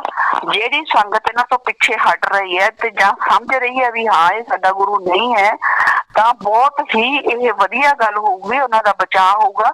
ਸਾਧ ਸੰਗਤ ਦਾ ਬਚਾਅ ਕਰਨਾ ਜ਼ਰੂਰੀ ਹੈ। ਆਪਾਂ ਆਪਣਾ ਤਾਂ ਕਰਨਾ ਹੀ ਕਰਨਾ ਹੈ, ਪਰ ਸਾਧ ਸੰਗਤ ਦਾ ਜਿੰਨਾ ਆਪਾਂ ਵੱਧ ਤੋਂ ਵੱਧ ਬਚਾਅ ਕਰ ਸਕਦੇ ਹਾਂ, ਸਾਧ ਸੰਗਤ ਦਾ ਬਚਾਅ ਵੀ ਜ਼ਰੂਰ ਕਰਨਾ ਹੈ। ਕਿਉਂਕਿ ਇਹ ਇੱਕ ਕਹਾਵਤ ਹੀ ਹੈ ਵੀ ਜਦੋਂ ਬੰਦੇ ਨੇ ਕੋਈ ਉੱਪਰ ਉੱਠਣਾ ਹੁੰਦਾ ਉਹਦਾ ਤਾਂ ਕੋਈ ਇੱਕ ਸੀਮਾ ਹੁੰਦੀ ਹੈ, ਹੱਦ ਹੁੰਦੀ ਹੈ ਵੀ ਮੈਂ ਇੱਥੋਂ ਤੱਕ ਜਿਹੜਾ ਉੱਪਰ ਉੱਠਣਾ। ਪਰ ਜਦੋਂ ਬੰਦਾ ਕੋਈ ਨੀਚੇ ਗਿਰ ਜਾਂਦਾ ਹੈ ਤਾਂ ਉਹਦੀ ਕੋਈ ਸੀਮਾ ਹੱਦ ਨਹੀਂ ਹੁੰਦੀ, ਫਿਰ ਉਹ ਅੱਤ ਦਾ ਨੀਚੇ ਗਿਰਦਾ। ਜਿਹੜੇ ਲੋਕ ਜਿਹੜੇ ਅੱਜ ਆਪਾਂ ਇਹ ਦੇਖਦੇ ਹਾਂ ਆਪਣੇ ਆਪ ਨੂੰ ਵੱਡੇ ਜ਼ਿੰਮੇਦਾਰ ਸਮਝਦੇ ਆ ਜਾਂ ਆਪਣੇ ਆਪ ਨੂੰ ਐਂ ਸਮਝਦੇ ਅਸੀਂ ਰੂਹਾਨੀਅਤ ਦੇ ਵਾਰਸ ਹੈ, ਜਦੋਂ ਉਹ ਲੋਕ ਆਪਣੇ ਗੁਰੂ ਦੇ ਨਹੀਂ ਬਣੇ ਤਾਂ ਫਿਰ ਸਾਧ ਸੰਗਤ ਉਹਨਾਂ ਦੀ ਕੀ ਲੱਗਦੀ ਹੈ? ਸਾਧ ਸੰਗਤ ਲਈ ਫਿਰ ਉਹਨਾਂ ਦੇ ਅੰਦਰ ਕੀ ਹਮਦਰਦੀ ਹੈ? ਜਦੋਂ ਉਹਨਾਂ ਦੀ ਆਪਣੇ ਗੁਰੂ ਦੇ ਪ੍ਰਤੀ ਕੋਈ ਹਮਦਰਦੀ ਨਾ ਰਹੀ, ਜਿਸ ਗੁਰੂ ਨੇ ਉਹਨਾਂ ਨੂੰ ਇੰਨਾ ਮਾਣ ਦਿੱਤਾ, ਸਤਿਕਾਰ ਦਿੱਤਾ, ਪੈਸਾ ਦਿੱਤਾ, ਸਭ ਕੁਛ ਦਿੱਤਾ, ਇੱਜ਼ਤ, ਸ਼ੌਹਰਤ, ਸਭ ਕੁਛ, ਜਿਹੜੇ ਸਾਈਕਲਾਂ ਤੇ ਸੀ ਤੇ ਜਹਾਜ਼ਾਂ ਤੇ ਚੜਾਤੇ, ਜਦੋਂ ਉਹਨਾਂ ਲੋਕਾਂ ਨੇ ਆਪਣੇ ਗੁਰੂ ਦੀ ਇੱਜ਼ਤ ਹੀ ਮਿੱਟੀ ਦੇ ਵਿੱਚ ਰੋਲਤੀ, ਸਰਕਾਰਾਂ ਦੇ ਨਾਲ ਮਿਲ ਕੇ ਇੱਕ ਨਿਰਦੋਸ਼ ਗੁਰੂ ਨੂੰ ਦੋਸ਼ੀ ਬਣਾ ਕੇ ਜੇਲ੍ਹ ਭੇਜਤਾ। ਇੰਨਾ ਹੀ ਨਹੀਂ ਹੈ, ਉਸ ਤੋਂ ਬਾਅਦ ਪਤਾ ਹੀ ਨਹੀਂ, ਉਸ ਗੁਰੂ ਦਾ ਤਾਂ ਪਤਾ ਹੀ ਨਹੀਂ ਅਸਲੀ ਗੁਰੂ ਕਿੱਥੇ ਹੈ, ਕਿਵੇਂ ਹੈ, ਤੇ ਉਹਨਾਂ ਦੀ ਜਗ੍ਹਾ ਤੇ ਲਿਆ ਕੇ ਇੱਕ ਨਕਲੀ ਚਿਹਰਾ ਬਣਾ ਕੇ ਤੇ ਨਕਲੀ ਗੁਰੂ ਖੜਾ ਕਰ ਦੇਣਾ, ਤੇ ਉਹਦੇ ਨਾਲ ਫਿਰ ਉਸ ਤੋਂ ਵੀ ਅੱਗੇ ਵੱਧ ਉਲਟੀਆਂ ਸਿੱਧੀਆਂ ਇਹੋ ਜਿਹੀਆਂ ਹਰਕਤਾਂ ਕਰਨੀਆਂ ਕਿ ਜਿਹਦੀਆਂ ਮਤਲਬ ਕਿ ਲੋਕ ਜਿਹੜੇ ਉੱਥੇ ਪਾਰਟੀਆਂ ਤੇ ਜਾਂਦੇ ਉਹ ਖੁਦ ਦੱਸ ਰਹੇ ਹੈ, ਖਾਸ ਜ਼ਿੰਮੇਵਾਰ। ਕਹਿੰਦੇ ਜਦੋਂ ਹਾਰੂਰੀ ਹੈ ਜਿਹੜੀ ਇਹਨਾਂ ਦੀ, ਜਦੋਂ ਯੂਪੀ ਵਾਲੇ ਦੇ ਨਾਲ ਗਲਤ ਹਰਕਤਾਂ ਕਰਦੀ ਸੀ ਤੇ ਕਹਿੰਦੇ ਲੋਕ ਜਿਹੜੇ ਉੱਥੇ ਖਾਸ ਜ਼ਿੰਮੇਵਾਰ ਸੀ ਅੱਖਾਂ ਬੰਦ ਕਰ ਲੈਂਦੇ ਸੀ। ਤਾਂ ਗੁਰੂ ਪਿਆਰੀ ਸਾਧ ਸੰਗਤ ਜੀ, ਇੱਕ ਸੱਚੇ ਸੰਤ ਨੂੰ ਇੰਨਾ ਬਦਨਾਮ ਕਰਨਾ, ਪਰ ਹੈਰਾਨੀ ਦੀ ਗੱਲ ਤਾਂ ਇਹ ਹੈ ਵੀ ਉਹਨਾਂ ਲੋਕਾਂ ਦੀ ਬੁੱਧੀ ਇਹ ਕੰਮ ਨਹੀਂ ਕਰ ਰਹੀ ਵੀ ਇਹ ਸਾਡਾ ਗੁਰੂ ਨਹੀਂ ਹੋ ਸਕਦਾ, ਵੀ ਸਾਡਾ ਗੁਰੂ ਸਾਰੀ ਦੁਨੀਆ। ਇੱਕ ਦ੍ਰਿੜ ਵਿਸ਼ਵਾਸੀ ਦਾ ਵਿਸ਼ਵਾਸ ਕਿਵੇਂ ਹੁੰਦਾ ਹੈ? ਗੁਰੂ ਪਿਤਾ ਜੀ ਹਮੇਸ਼ਾ ਕਹਿੰਦੇ ਸੀ ਆਪਣੇ ਗੁਰੂ ਤੇ ਦ੍ਰਿੜ ਵਿਸ਼ਵਾਸ ਰੱਖੋ। ਮੈਨੂੰ ਸਮਝ ਨਹੀਂ ਲੱਗਦੀ ਵੀ ਸੰਗਤ ਦਾ ਦ੍ਰਿੜ ਵਿਸ਼ਵਾਸ ਗਿਆ ਕਿੱਥੇ, ਜਦੋਂ ਅਸੀਂ ਆਪਣੇ ਆਪ ਨੂੰ ਤਾਂ ਫੰਨੇ ਖਾ ਕਹਾਉਂਦੇ ਆ। ਪਤਾ ਨਹੀਂ ਹੈ ਗੁਰੂ ਪਿਤਾ ਜੀ ਦੇ ਵਚਨ ਪੂਰੇ ਹੋ ਰਹੇ ਆ। ਗੁਰੂ ਪਿਤਾ ਜੀ ਵਚਨ ਕਰਦੇ ਹੁੰਦੇ ਸੀ ਵੀ ਇਹਦੇ ਸਾਰੇ ਫੰਨੇ ਖਾਏ, ਨੰਨੇ ਖਾਈ ਹੈ, ਵੀ ਇਸੇ ਕਰਕੇ ਉਹਨਾਂ ਦੀ ਬੁੱਧੀ ਹੁਣ ਕੋਈ ਕੰਮ ਨਹੀਂ ਕਰ ਰਹੀ। ਚਾਹੇ ਸਾਰੀ ਦੁਨੀਆ ਗਲਤ ਹੋ ਜਾਏ, ਪਰ ਸਾਡਾ ਦ੍ਰਿੜ ਵਿਸ਼ਵਾਸ ਇਹ ਹੋਣਾ ਚਾਹੀਦਾ ਵੀ ਸਾਡਾ ਗੁਰੂ ਕਦੇ ਗਲਤ ਨਹੀਂ ਹੋ ਸਕਦਾ। ਭਾਵੇਂ ਸਾਰੀ ਦੁਨੀਆ ਧੋਖੇਬਾਜ਼ ਹੋ ਜਾਏ, ਤਾਂ ਸਾਡਾ ਗੁਰੂ ਕਦੇ ਕਿਸੇ ਨਾਲ ਧੋਖਾ ਨਹੀਂ ਕਰ ਸਕਦਾ। ਚਾਹੇ ਸਾਰੀ ਦੁਨੀਆ ਝੂਠ ਬੋਲੇ ਪਰ ਸਾਡਾ ਗੁਰੂ ਕਦੇ ਝੂਠ ਨਹੀਂ ਬੋਲਦਾ। ਚਾਹੇ ਸਾਰੀ ਦੁਨੀਆ ਦੋਗਲੀ ਹੋ ਜੇ ਪਰ ਸਾਡਾ ਗੁਰੂ ਕਦੇ ਦੋਗਲਾ ਨਹੀਂ ਹੋ ਸਕਦਾ। ਗੁਰੂ ਪਿਆਰੀ ਸਾਧ ਸੰਗਤ ਜੀ, ਆਪਣੀ ਸਾਰੀ ਗੁਰੂ ਪੀਰਾਂ ਦੇ ਆਪਾਂ ਨੂੰ ਇਹ ਵਚਨ ਸੀ ਨਾ, ਇੱਕ ਸ਼ਬਦ ਦੇ ਵਿੱਚ ਵੀ ਸਾਰੀ ਦੁਨੀਆ ਇੱਕ ਪਾਸੇ, ਮੇਰਾ ਸਤਿਗੁਰ ਪਿਆਰਾ ਇੱਕ ਪਾਸੇ। ਜੋ ਦੁਨੀਆ ਦੇ ਔਗਣ ਹੈ, ਦੁਨੀਆ ਦੇ ਵਿੱਚ ਚਾਹੇ ਕੁਛ ਵੀ ਹੈ, ਪਰ ਸਾਡਾ ਗੁਰੂ ਜਿਹੜਾ ਹੈਗਾ ਕਦੇ ਵੀ ਅਜਿਹਾ ਨਹੀਂ ਹੋ ਸਕਦਾ। ਪਰ ਹੈਰਾਨੀ ਦੀ ਗੱਲ ਹੈ, ਉਹ ਲੋਕ ਯੂਪੀ ਵਾਲੇ ਦੀਆਂ ਹਰਕਤਾਂ ਦੇਖ ਕੇ ਆਪਣੇ ਸੱਚੇ ਸਤਿਗੁਰ ਤੇ ਸ਼ੱਕ ਕਰੀ ਜਾਂਦੇ ਆ ਕਿ ਨਹੀਂ ਵੀ ਪਿਤਾ ਜੀ ਨੂੰ ਇਹ ਨਹੀਂ ਕਰਨਾ ਚਾਹੀਦਾ, ਪਿਤਾ ਜੀ ਨੂੰ ਇਹ ਨਹੀਂ ਕਰਨਾ ਚਾਹੀਦਾ, ਪਿਤਾ ਜੀ ਨੂੰ ਆਏ ਨਹੀਂ ਹੋਣਾ ਚਾਹੀਦਾ। ਘੱਟੋ ਘੱਟ ਤੁਸੀਂ ਇਹ ਦੇਖੋ, ਗੁਰੂ ਪਿਤਾ ਜੀ ਵਚਨ ਕਰਦੇ ਹੁੰਦੇ ਸੀ ਵੀ ਸੰਤ ਨਾ ਛੋੜੇ ਸੰਤਮਈ, ਚਾਹੇ ਲੱਖੋਂ ਮਿਲੇ ਅਸੰਤ। ਚਾਹੇ ਲੱਖੋਂ, ਪਿਤਾ ਜੀ ਕਹਿੰਦੇ ਸੀ ਲੱਖਾਂ ਹੀ ਅਸੰਤ ਮਿਲ ਜਾਣ, ਪਰ ਜਿਹੜਾ ਸੰਤ ਹੁੰਦਾ, ਇੱਕ ਸੱਚਾ ਸੰਤ ਕਦੇ ਵੀ ਆਪਣੀ ਸੰਤਮਈ ਨਹੀਂ ਛੱਡਦਾ।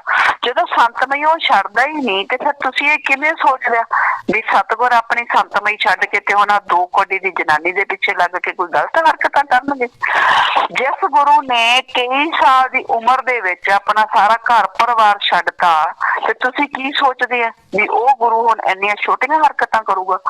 ਤਾਂ ਗੁਰੂ ਪਿਆਰੀ ਸਾਧ ਸੰਗਤ ਜੀ, ਹੱਥ ਜੋੜ ਕੇ ਬੇਨਤੀ ਹੈ, ਇੱਕ ਤਾਂ ਬਿਲਕੁਲ ਵੀ ਆਪਣੇ ਗੁਰੂ ਤੇ ਸ਼ੱਕ ਨਹੀਂ ਕਰਨਾ।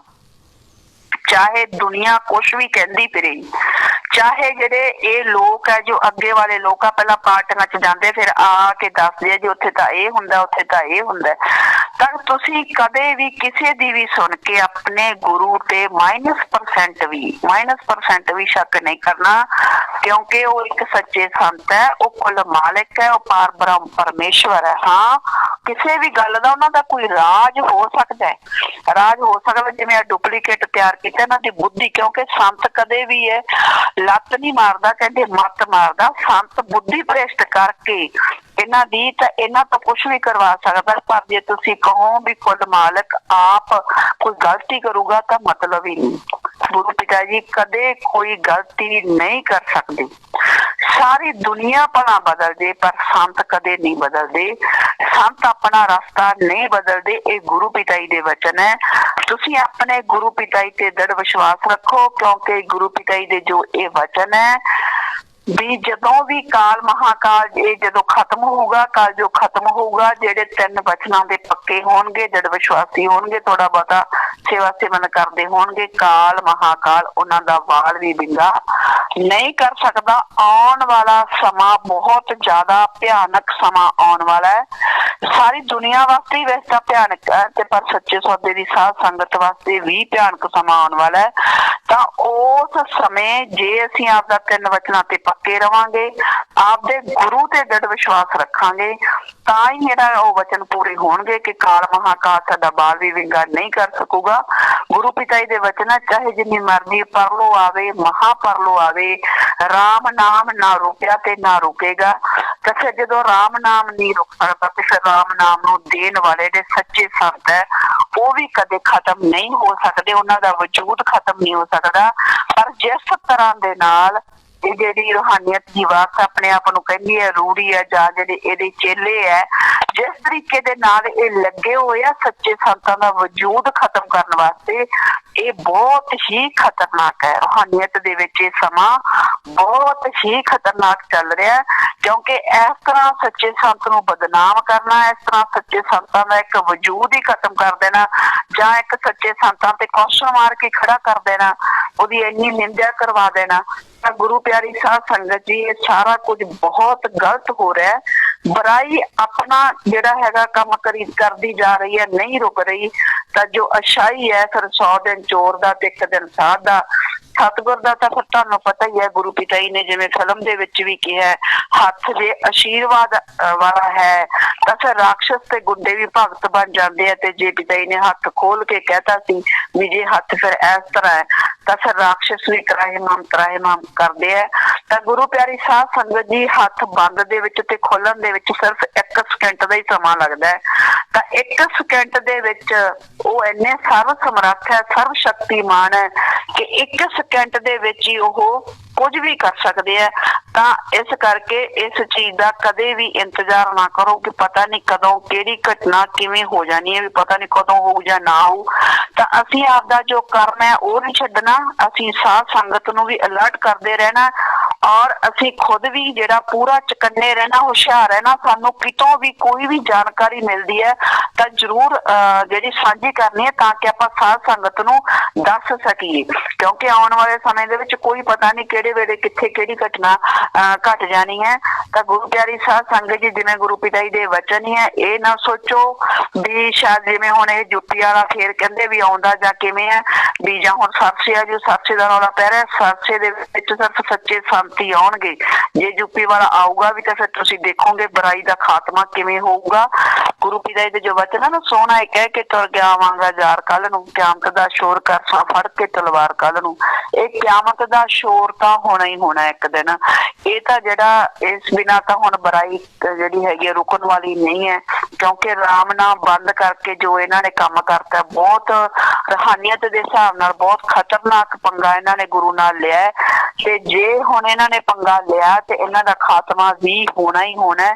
ਤੇ ਉਹਦੇ ਨਾਲ ਫਿਰ ਹੋਰ ਕੌਣ ਕੌਣ ਖਤਮ ਹੋਊਗਾ ਇਹ ਤਾਂ ਫਿਰ ਮਾਲਕ ਹੀ ਜਾਣਦਾ। ਇਸੇ ਕਰਕੇ ਸਾਧ ਸੰਗਤ ਸਾਵਧਾਨ ਰਵੇ, ਗੁਰੂ ਪਿਤਾ ਜੀ ਦੇ ਵਚਨਾਂ ਤੇ ਅਮਲ ਕਰੋ। ਗੁਰੂ ਪਿਤਾ ਜੀ ਦੀਆਂ ਜਿਹੜੀਆਂ ਵੀਡੀਓ ਮੈਂ ਪਹਿਲਾਂ ਵੀ ਕਹਿੰਦੀ ਹੁੰਦੀ ਆ, ਗੁਰੂ ਪਿਤਾ ਜੀ ਦੇ ਵਚਨਾਂ ਦੀਆਂ ਵੀਡੀਓ ਸੁਣਦੇ ਰਿਹਾ ਕਰੋ ਤਾਂ ਕਿ ਤੁਹਾਨੂੰ ਗੁਰੂ ਪਿਤਾ ਜੀ ਦੇ ਜਿਹੜੇ ਵਚਨ ਹੈ ਉਹ ਹਮੇਸ਼ਾ ਯਾਦ ਰਹਿਣ, ਤਾਂ ਕਿ ਜਦੋਂ ਵੀ ਕੋਈ ਬੁਰਾ ਸਮਾਂ ਆਵੇ ਜਾਂ ਕੋਈ ਭਿਆਨਕ ਸਮਾਂ ਆਵੇ ਤਾਂ ਤੁਹਾਨੂੰ ਕੋਈ ਸਮੱਸਿਆ ਨਾ ਆਵੇ ਕਿਸੇ ਵੀ ਤਰ੍ਹਾਂ। ਤੁਹਾਨੂੰ ਗੁਰੂ ਪਿਤਾ ਜੀ ਦੇ ਹਰ ਤਰ੍ਹਾਂ ਦੇ ਜਿਹੜੇ ਵਚਨ ਆ ਉਹ ਪਤਾ ਹੋਣਾ ਚਾਹੀਦਾ, ਇਸ ਸਮੇਂ ਬਾਰੇ ਵੀ ਪਤਾ ਹੋਣਾ ਚਾਹੀਦਾ।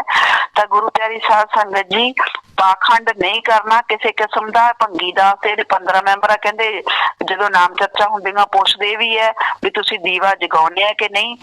ਸਾਨੂੰ ਇਹ ਦੀਵੇ ਜਗਾਉਣ ਦੀ ਲੋੜ ਨਹੀਂ। ਜਦੋਂ ਗੁਰੂ ਪਿਤਾ ਜੀ ਵਚਨ ਹੀ ਕਰ ਦਿੰਦੇ ਸੀ ਪਾਖੰਡ ਮੈਂ ਕੁਛ ਨਹੀਂ ਸਾਧੋ, ਪਾਖੰਡ ਮੈਂ ਕੁਛ ਨਹੀਂ ਰੇ, ਪਾਖੰਡੀ ਨਰ ਭੋਗੇ 84 ਖੋਜ ਕਰੋ ਮਨ ਮਾਹੀ ਦੇ। ਜਦੋਂ ਗੁਰਬੀਰ ਸਾਹਿਬ ਦਾ ਆਪਾਂ ਨੂੰ ਇਹ ਦੋਹਾ ਸੁਣਾਉਂਦੇ ਹੀ ਸੀ ਤੇ ਫਿਰ ਗੁਰਬੀਰ ਸਾਹਿਬ ਦੇ ਇਹ ਦੋਹੇ ਦਾ ਤਾਂ ਫਿਰ ਕੋਈ ਮਤਲਬ ਹੀ ਨਾ ਰਹਿ ਗਿਆ। ਜੇ ਅੱਜ ਮਤਲਬ ਕਿ ਗੁਰੂ ਪਿਤਾ ਜੀ ਸਾਨੂੰ ਇਹ ਕਹਿਣ ਵੀ ਜੋਤਾਂ ਜਗਾਓ, ਤਾਂ ਇਹ ਸਾਰਾ ਆਪਣੇ ਆਪ ਦੇ ਵਿੱਚ ਹੀ ਜੋ ਹੋ ਰਿਹਾ, ਆਪਣੇ ਆਪ ਦੇ ਵਿੱਚ ਹੀ ਪਤਾ ਲੱਗ ਰਿਹਾ ਵੀ ਇਹ ਅਸਲੀ ਗੁਰੂ ਨਹੀਂ ਹੈ।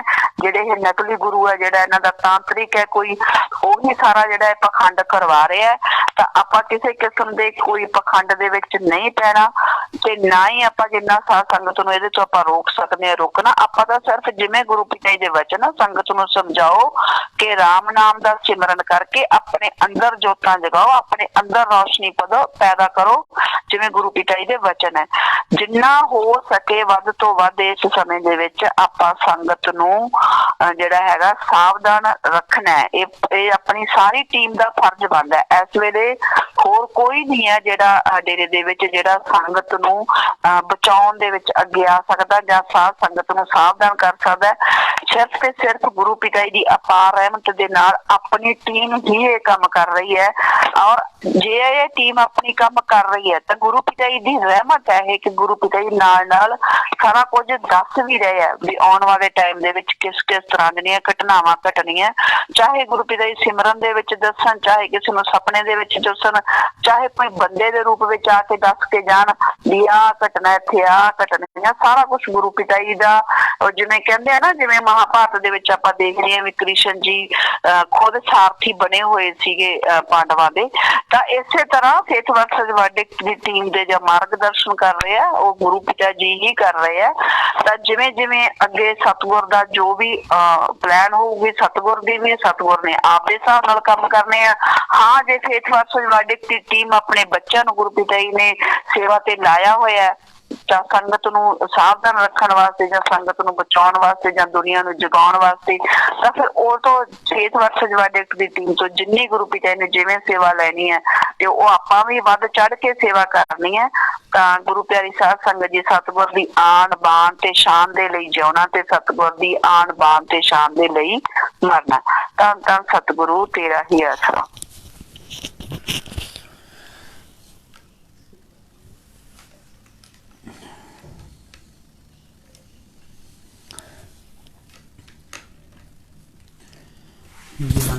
तेरा ही आसरा।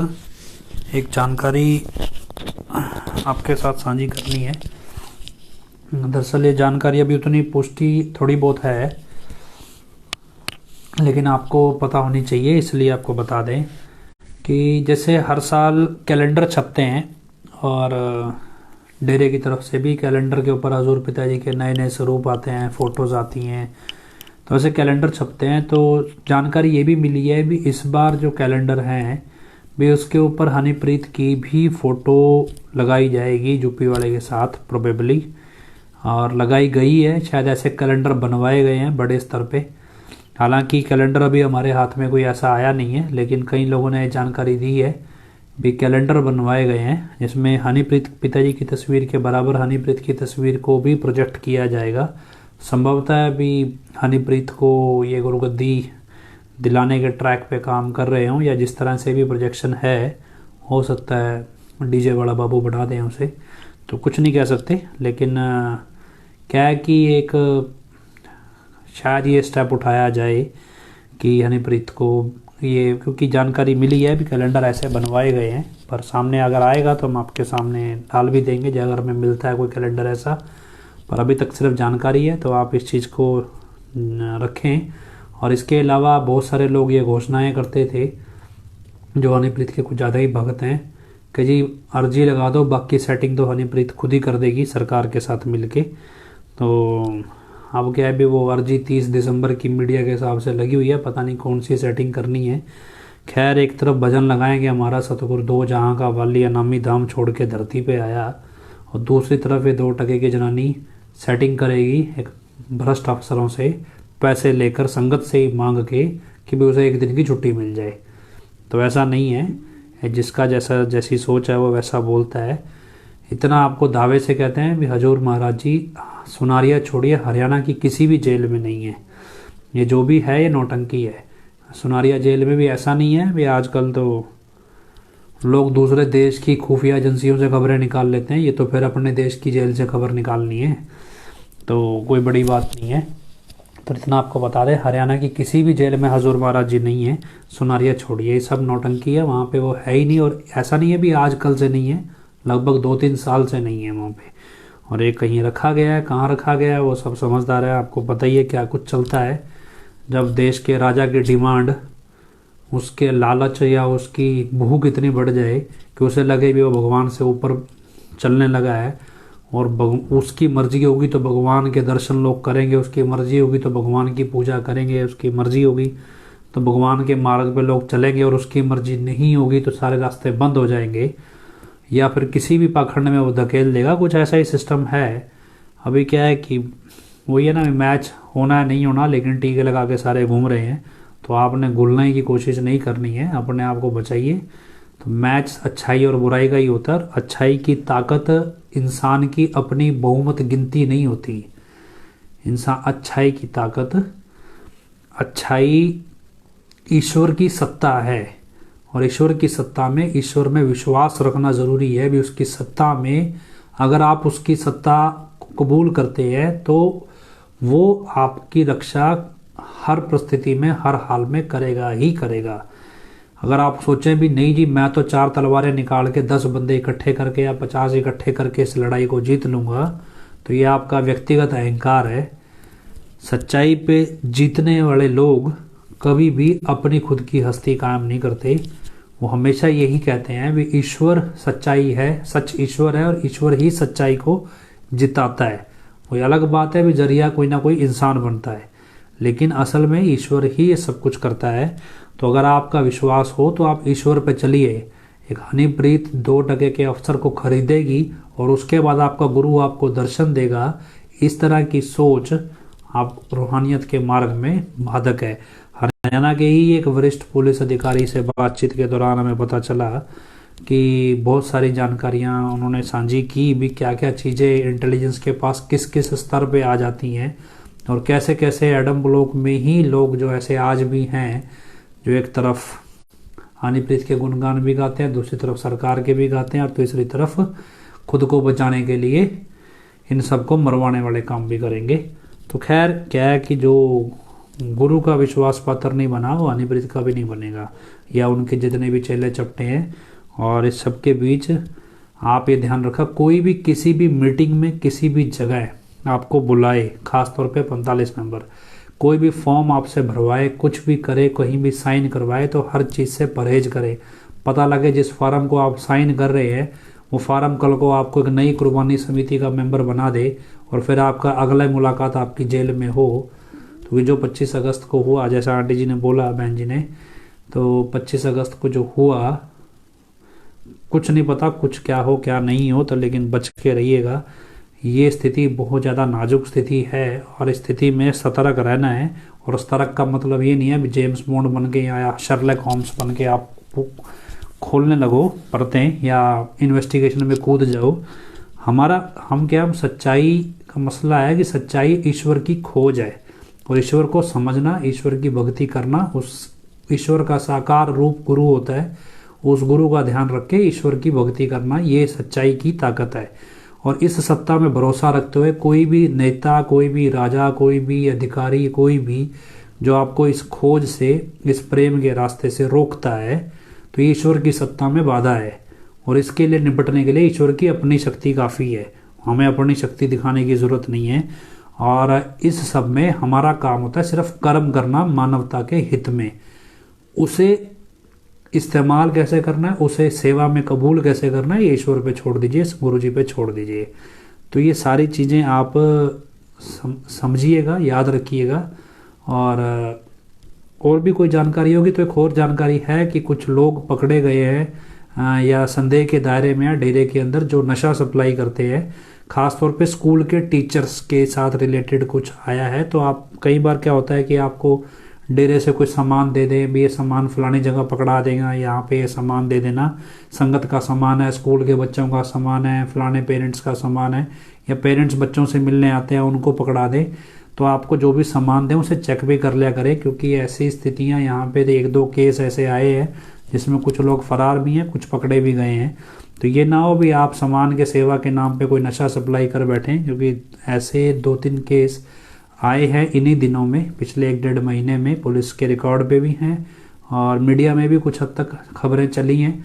तो आप सावधान रहिएगा, समझदार रहिएगा। बाकी उम्मीद करते हैं, प्रार्थना करते हैं भी सच्चाई जल्द से जल्द सामने आए। और इसके लिए आप हजूर महाराज जी के चरणों में नारा लगाना है सबने मिलके, धन धन सतगुरु तेरा ही आसरा, धन धन सतगुरु तेरा ही आसरा। आखिरी में अरदास बोलते हैं, धन धन सतगुरु तेरा ही आसरा है मालिक, तुझे लाज है, अब बहुत हो गया, तू दया में रहमत कर, तेरे प्यार मोहब्बत की राह में हमें कोई दुख तकलीफ ना आए, तो ऐसी रहमत बख्श व सबको सुमति दे, किस तरह से देनी है यह तो सब जानता है, जिसको जैसे देनी है वैसे दे, वो तेरी मर्जी।